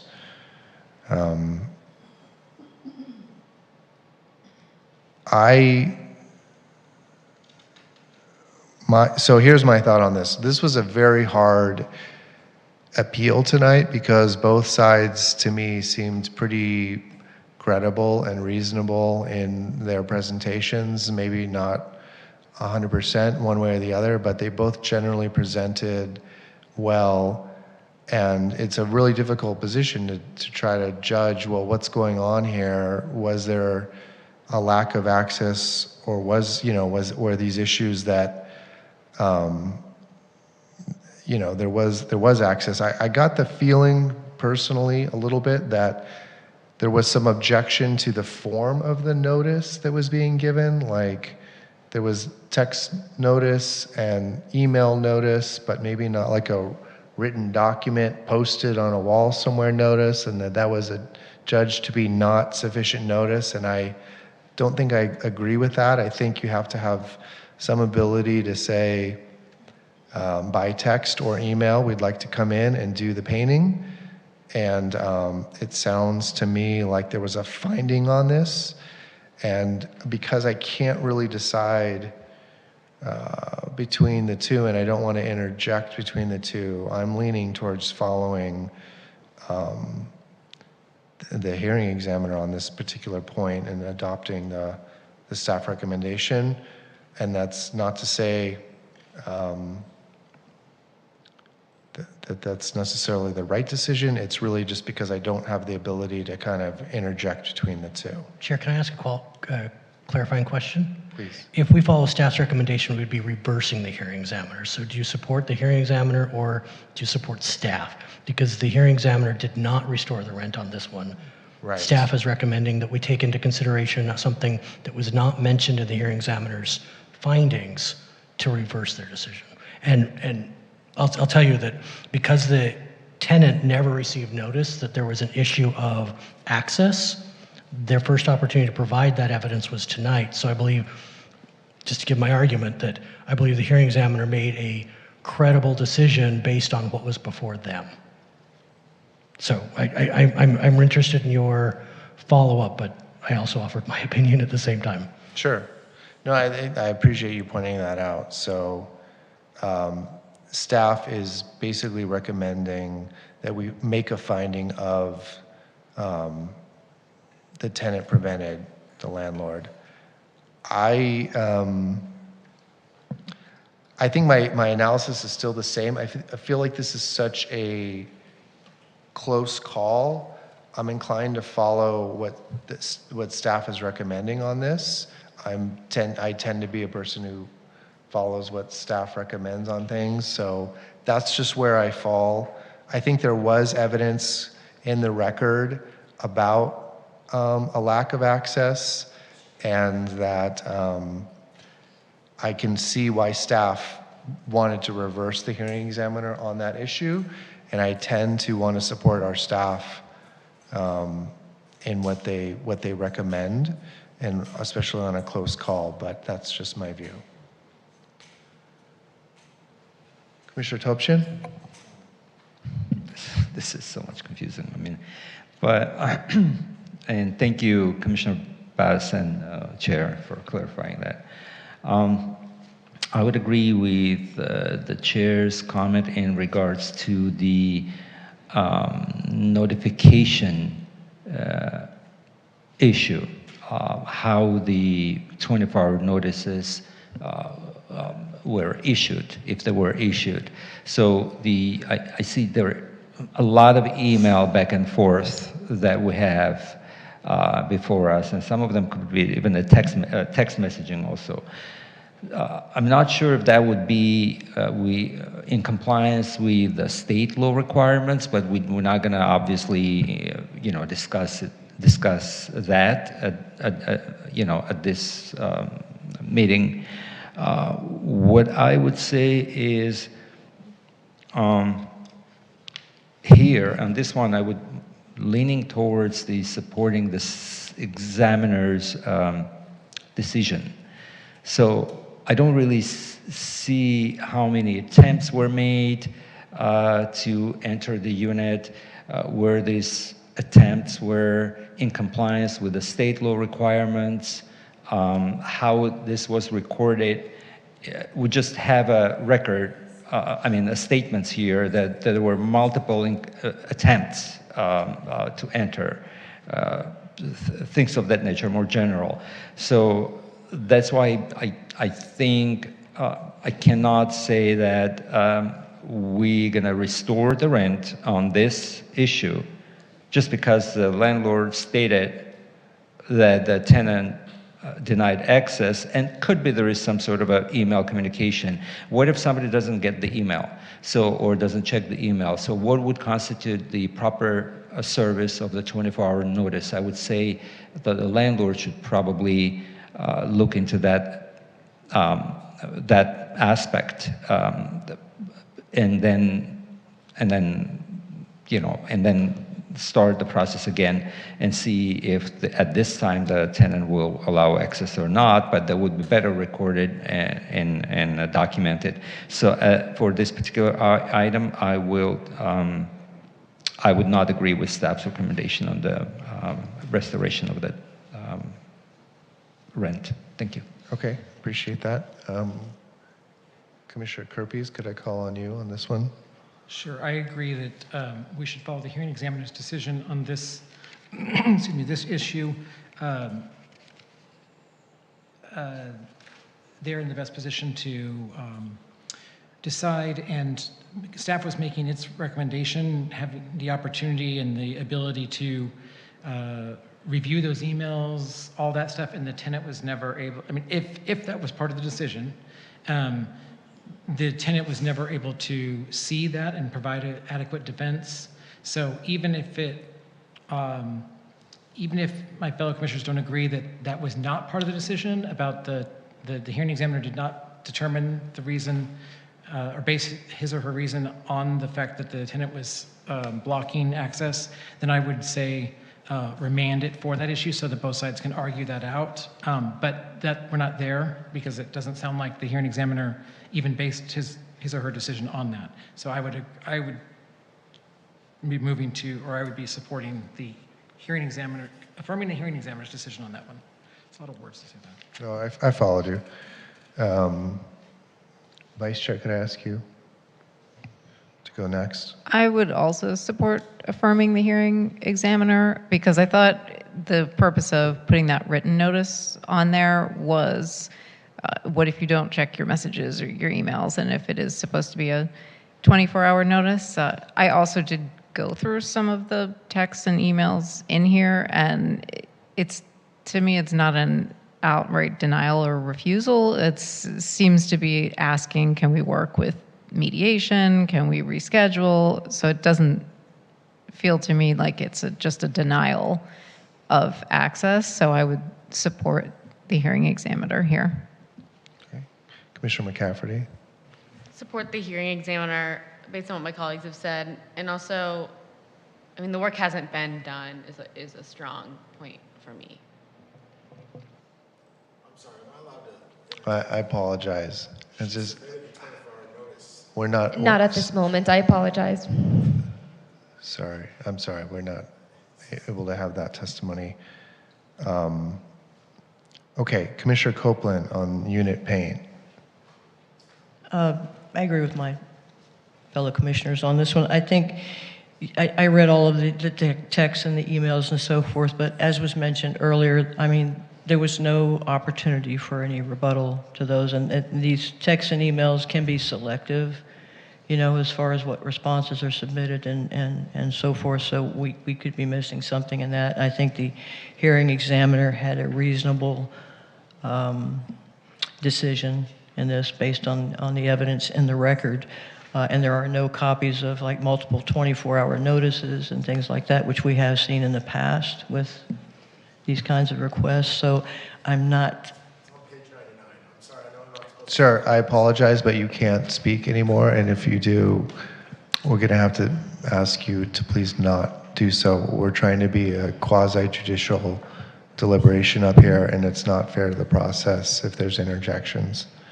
I know this is frustrating, but please, it's a process we have to follow. I just think in the absence of that type of evidence, the hearing examiner was reasonable in his decision, and I would not be in favor of reversing it, but I guess I have a question of, is this something that there's an opportunity to waive, you know, a filing period, or even to remand and have both parties submit more evidence or more opportunity? I wouldn't be against that, but as it stands now in the evidence in the record, I would not be in favor of reversing the hearing examiner's decision for those reasons. If I may interject really quickly, Yes. there is evidence in the record with regards to some, at least, formal notice giving before the 24-hour period. It was in writing, and I'm trying to look for the exact page. But they're submitted by the landlord was a 24-hour notice provided in writing. I don't think we. Page On 99. this page, that's on know. page 99, but Page 99. yeah. And the tenant did mention that there was one earlier in her testimony, but I'm talking about as far as multiple attempts to, I didn't see any evidence I of understand. that. Thank you for clarifying. Sure, thank you. And wouldn't the kind of to do what you want to do, or to accomplish what you want to accomplish, that these eventually get fixed, right? I think that's what your ultimate goal is. I mean, I think that the landlord could file for a 24-hour notice and actually carry it through. They have the legal right to do that. It wouldn't be pleasant necessarily for the tenant, but we may be at that point, or the landlord may be at that point. That's up to the landlord to decide. But that is the opportunity for them to go in and fix. And it sounds like there's an intent to fix it, or a desire to fix it.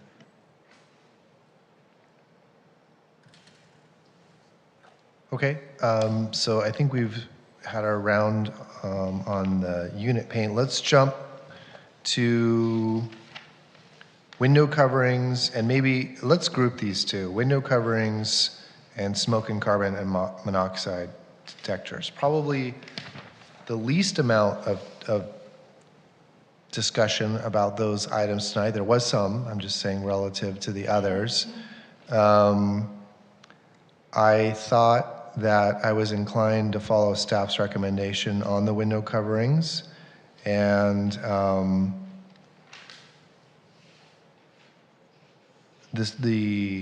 so that was my point, my leaning on that one. On the smoke and carbon monoxide, it says that there was no insufficient information provided to the hearing examiner, therefore nothing for the commission to review and no evidence to restore the rent as to this issue. Their staff is recommending that the landlord may file a new compliance determination request to this issue at any time, and that there be ample evidence. We did hear, I guess, some conversation tonight about an inability to take a photograph to approve certain things. So maybe that's part of what this issue, the commissioners, we should talk about. But it sounds like folks aren't really quite on board with this finding of not, tenant interference or tenant not providing access.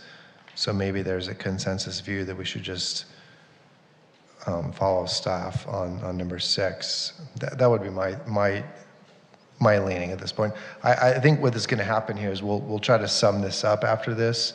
I'm going to be probably in the minority in terms of wanting to support staff's recommendation, and that the commission seems like it's heading on certain issues to be doing other things. But maybe on these 2 issues, if folks want to weigh in about whether they support staff's recommendation on 5 and 6. Commissioner Goldman, could I tap you? Vice Chair. Yeah, I would support on these last 2, the window coverings and the carbon monoxide. I support staff here. Okay. Commissioner McCafferty? Agree. Commissioner Copeland? Nodding in affirmance. Commissioner Kerpes? So to me, there's separate issues. One, the coverings was another one of those situations where it was in compliance. They just didn't put include it in the decision. So I would definitely support affirming, or staff recommends affirming.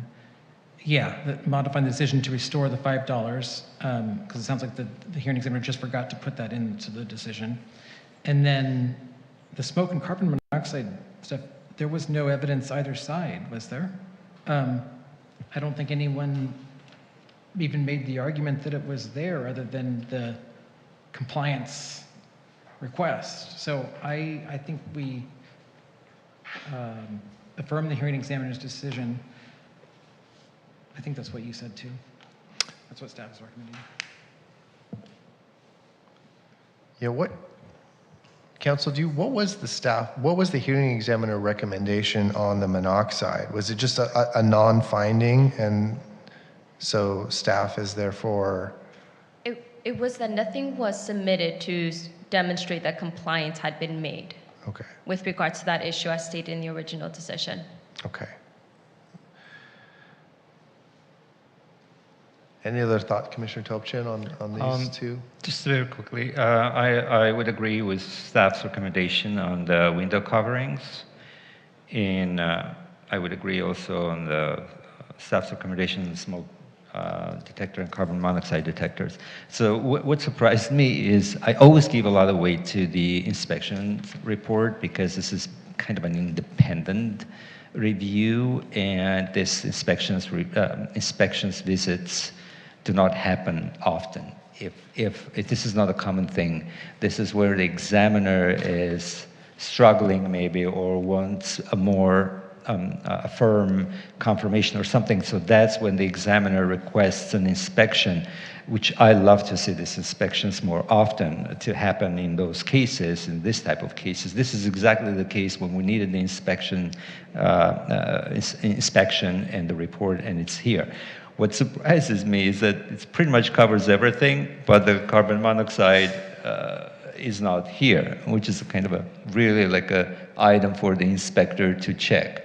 So that's why, since we don't have any information from either party and the inspection report is silent completely, then I would definitely agree with staff's recommendation. Thank you. And Commissioner Bass. Very quickly, 5 and 6 are essentially staff agrees with the hearing examiner, with the small exception that number 5, you're fixing a typographical error essentially by inserting the number. So I agree with both staff and the hearing examiner on both of those, which I think makes us unanimous.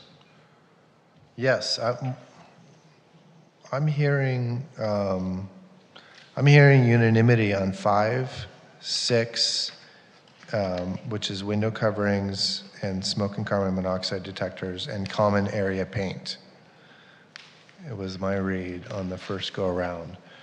So that leaves the kind of the fork in the road on unit paint, unit carpet, and air conditioner.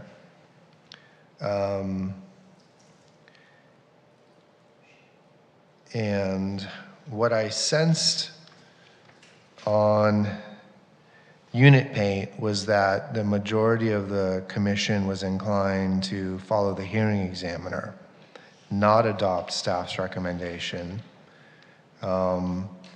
And I think the sense I got was that this wasn't really so much a remand issue, it was almost like a reversal.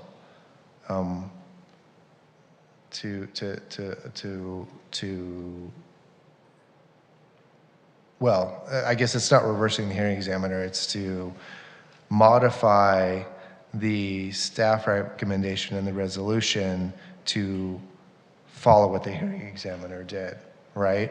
So that was kind of the consensus there. I'm seeing folks nod on modify to follow hearing examiner.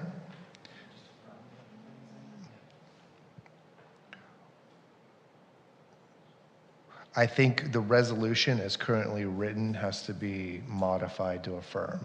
That's what we have to do, but effectively we're affirming. Okay, so then that's the leading. And then on carpet, this one, the sense I got from folks was, I wrote down here either, it seemed like people were leaning towards remand or follow staff but waive the 6 months, so that if there is a rent restoration, the tenant could come out and, you know, say, well, what about all this extra square footage? I'm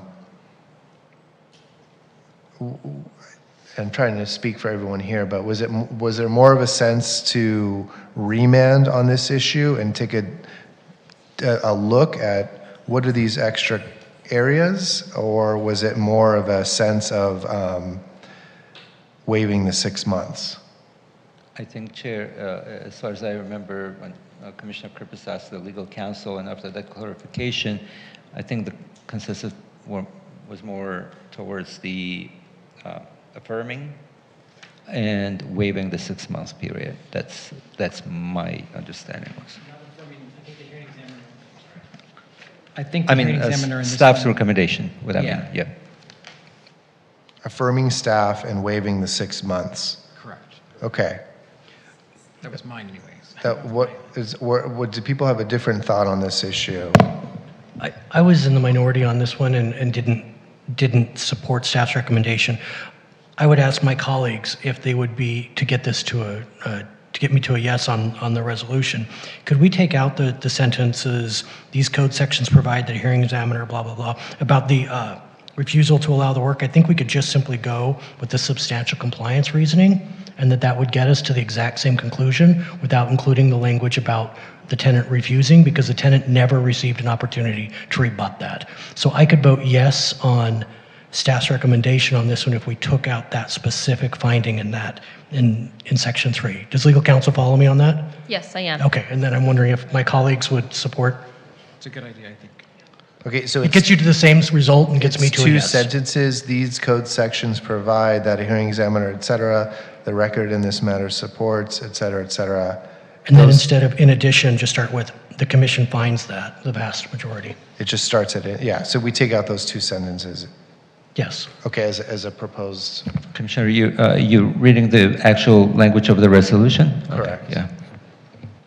Excuse me, in addition to waiving the 6 months. I just don't want to make that. And waive the 6 months. And waiving the 6 months. I can vote for it if we take out that specific finding. Okay, I can go along with that. Yeah, I'm fine.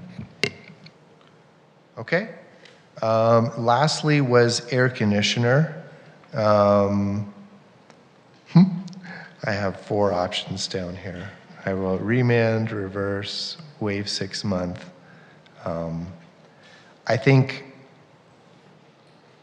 on this one,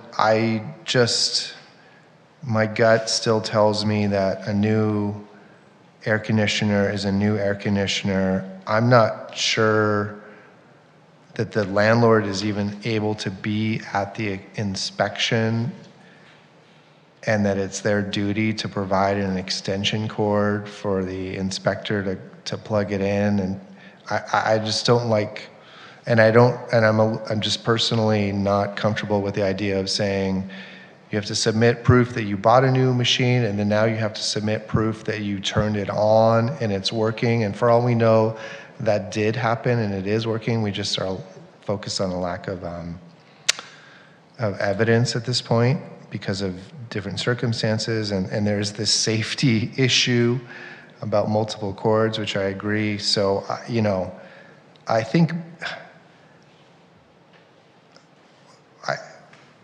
I can always kind of come around to the idea of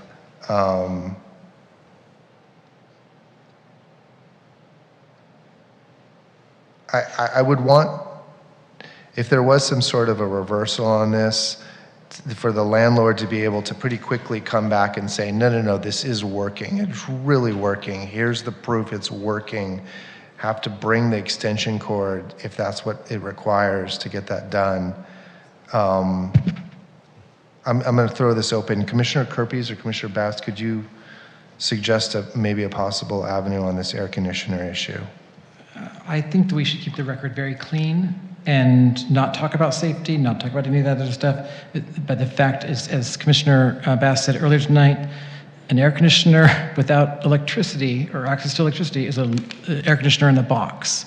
So I say we leave it as simple as that it's not in compliance. I think it's pretty obvious what would need to happen for compliance to occur. I don't want to give any ideas away, but they can figure that out, and they could do that tomorrow, I believe. They can file a new compliance, fix something and file a compliance immediately after, correct? Yes, that's correct. Okay. I agree. I agree. Agree.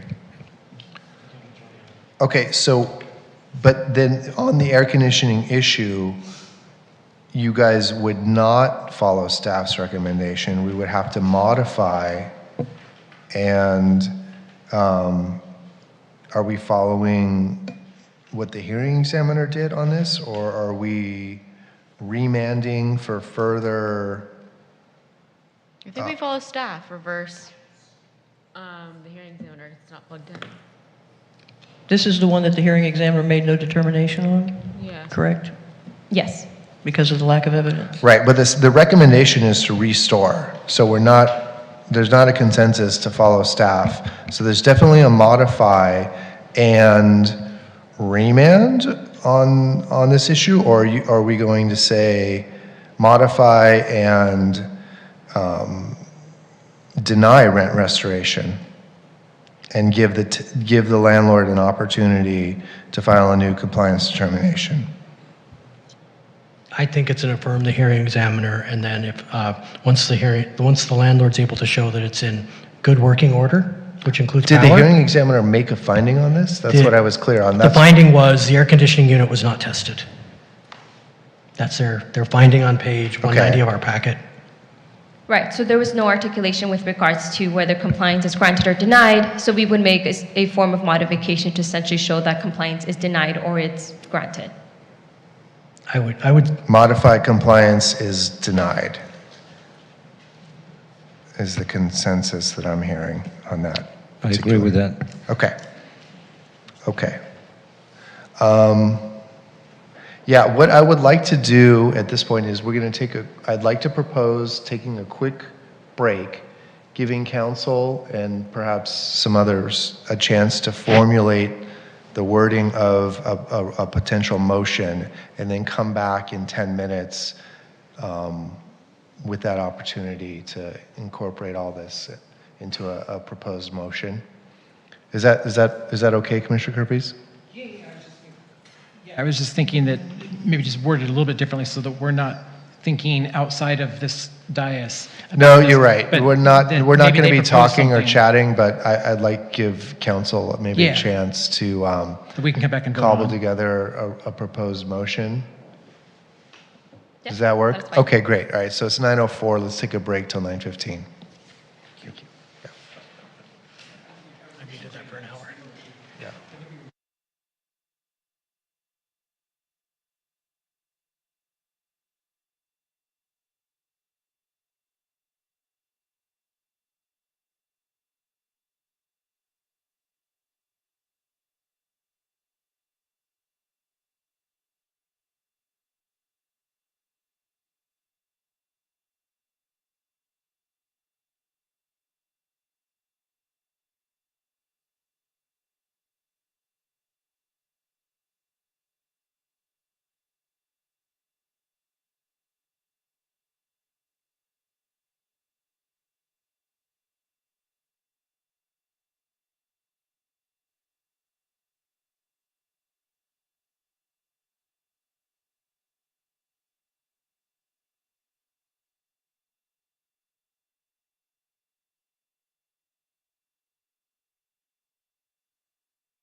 You guys ready? Let's resume and see where we're at. Okay, at this point, I'm going to resume the meeting, and appreciate the brief respite. I'm going to ask at this point if council would lay a motion on the table, and then we'll see if there's someone who wants to adopt the motion and move it in a second, and then we'll see where we're at that point. Thank you, Chair, and bear with me as we cobbled these positions together. What is being proposed is to adopt Resolution RSC number 25-695 with some modifications, as I will discuss in detail.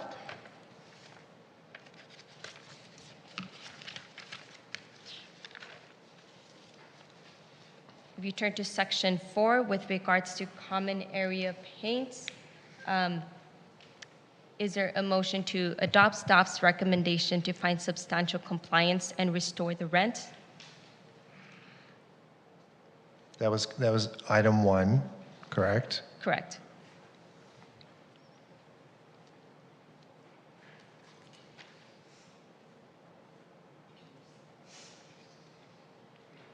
Are you asking for a motion? I mean, is that what we're doing? Okay. So here, here what we can do. Let me make this motion, which I think is going to be a consensus view. The motion that I'll make right now is to adopt and modify Resolution RSC number 25-695 as follows. Adopt as to common area paint. Modify as to unit paint, and the modification would be to follow the hearing examiner's decision. It would be to modify item 3 by striking the 2 sentences that begin with "these code sections provide," and the record in this matter supports, and to waive the 6-month refiling requirement. As to item 4, it would be to modify and to make a finding that compliance is denied because there was no finding of the hearing examiner. And then it would be to adopt as to items 5 and 6. The resolution is currently proposed. I'll second that. So the issue I'm having a little bit of confusion is I understand that we're working off of that resolution, but that resolution doesn't actually exist. And so our use of modifying and all this is very confusing to me when I think we could simply focus on the decision that was made and leave it up to staff, like we usually do, to come up with the wording of the resolution. I think in this instance, because we have new council tonight, I'm going to make the motion to modify the resolution and to do it this way. And I think I've accomplished what the commissioners want to do. And we do have a resolution on the table, so we have to adopt it, modify it, or reverse it. And even if you want to follow what the hearing examiner did, you're still adjusting the language of the resolution on the table. If I may, perhaps it's modify the proposed resolution with those edits? So my only question then would be to legal counsel, does this confuse future readings of this, or will this all be resolved tonight in our modification, reaffirm, modification, affirm language? Do you understand the motion that's been laid on the table and the modifications that are being proposed to the resolution? Right, so with regard to the specific units, yes. With regard to the final articulation of the language of the resolution, that's definitely something that I can craft and finalize, so long as the motion and the direction is clear enough for me to draft that in final form, that is sufficient. Would it help, Chair, if maybe we adopt this as guidance and maybe it comes back at our next meeting for official adoption so we can actually look at the language? So we adopted a resolution that we've actually seen? Because I'm a little, I support your motion, and I believe it goes the right direction, but I would be hesitant with all the changes we're making to adopt a resolution that we've not read. I've not had read into the record. And I think we've done that before, so that the council will have time to prepare the resolution based on the recommendations. And I don't think it's debatable when it comes back. It's kind of an up or down vote. Right, and so that's good for staff and for the council to work on the, language of the resolution, so we can adopt it at the next meeting. Right, and that approach is fine. I think the intention and the goal is for the language of the ultimate resolution to reflect the accurate intention of the commission. So if we need to propose the final language of the resolution for the commission at the upcoming hearing, then that is acceptable. That's fine with me, if folks want to do it that way. Does that accomplish what you're trying to do, Commissioner Kirby? Yeah, I mean, she answered my question earlier, so it's fine either way because she said it's not going to complicate the record in the future, but I'm fine with that too. After hearing your That's the comment, safest. I think we should actually read the resolution before we adopt it. So can we modify your motion just to adopt that in principle, but bring it back at our next meeting for a final adoption?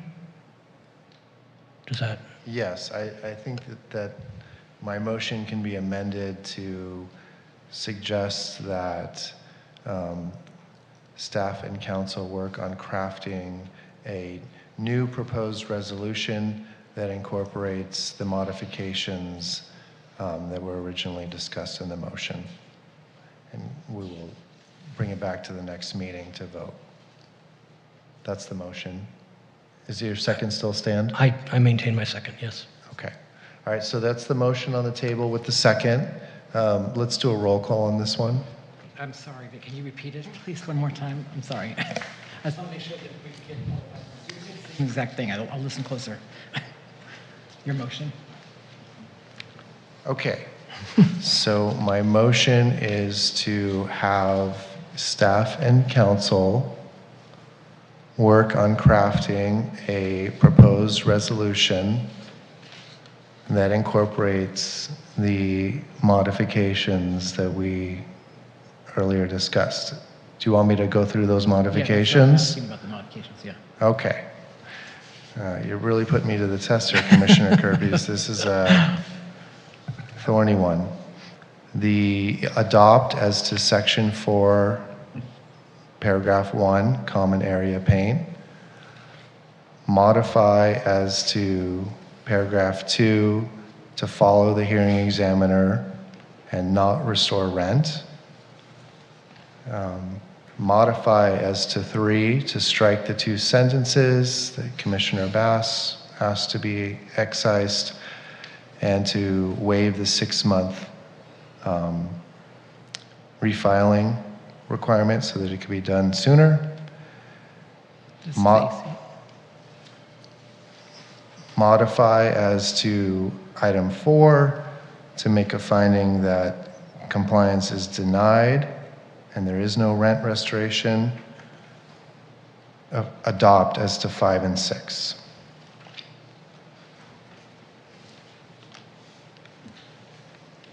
Thank you. Okay. And the second still stands, Commissioner Bass? Yes, it does. All right. Can we have the roll call? Commissioner Bass. Aye. Commissioner Copeland. Aye. Commissioner Kirby. Aye. Commissioner McCafferty. Aye. Commissioner Topshin. Aye. Vice Chair Goldman. Aye. Chair Uri. No. Okay, so with that, the motion passes 6-1. And there is a read on here.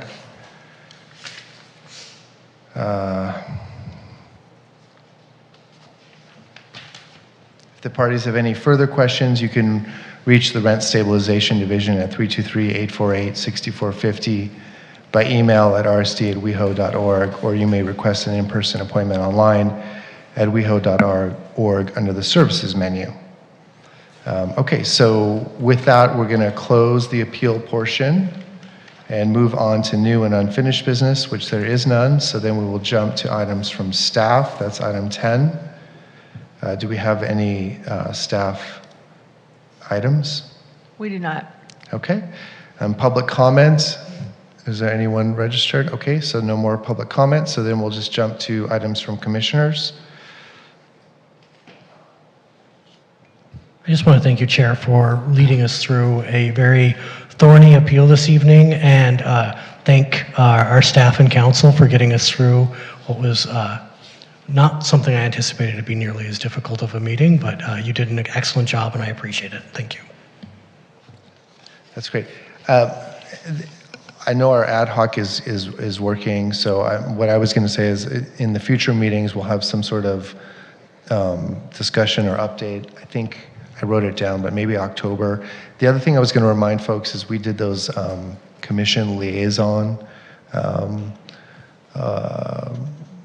items, and just as you're scheduling out this fall, try to remember which commission you're supposed to liaison to. Keep an eye out for their meetings. If you see something that you can jump on and go to the meeting and introduce, that way in December or January when we do the check-in, people will be ready to report. But other than that, thank you all for a good meeting tonight. And we're going to adjourn at this point. The next meeting of the Rent Stabilization Commission will be held on Thursday, September 25th, 2025 at 7 p.m. in West Hollywood Park Public Meeting Room, Council Chambers.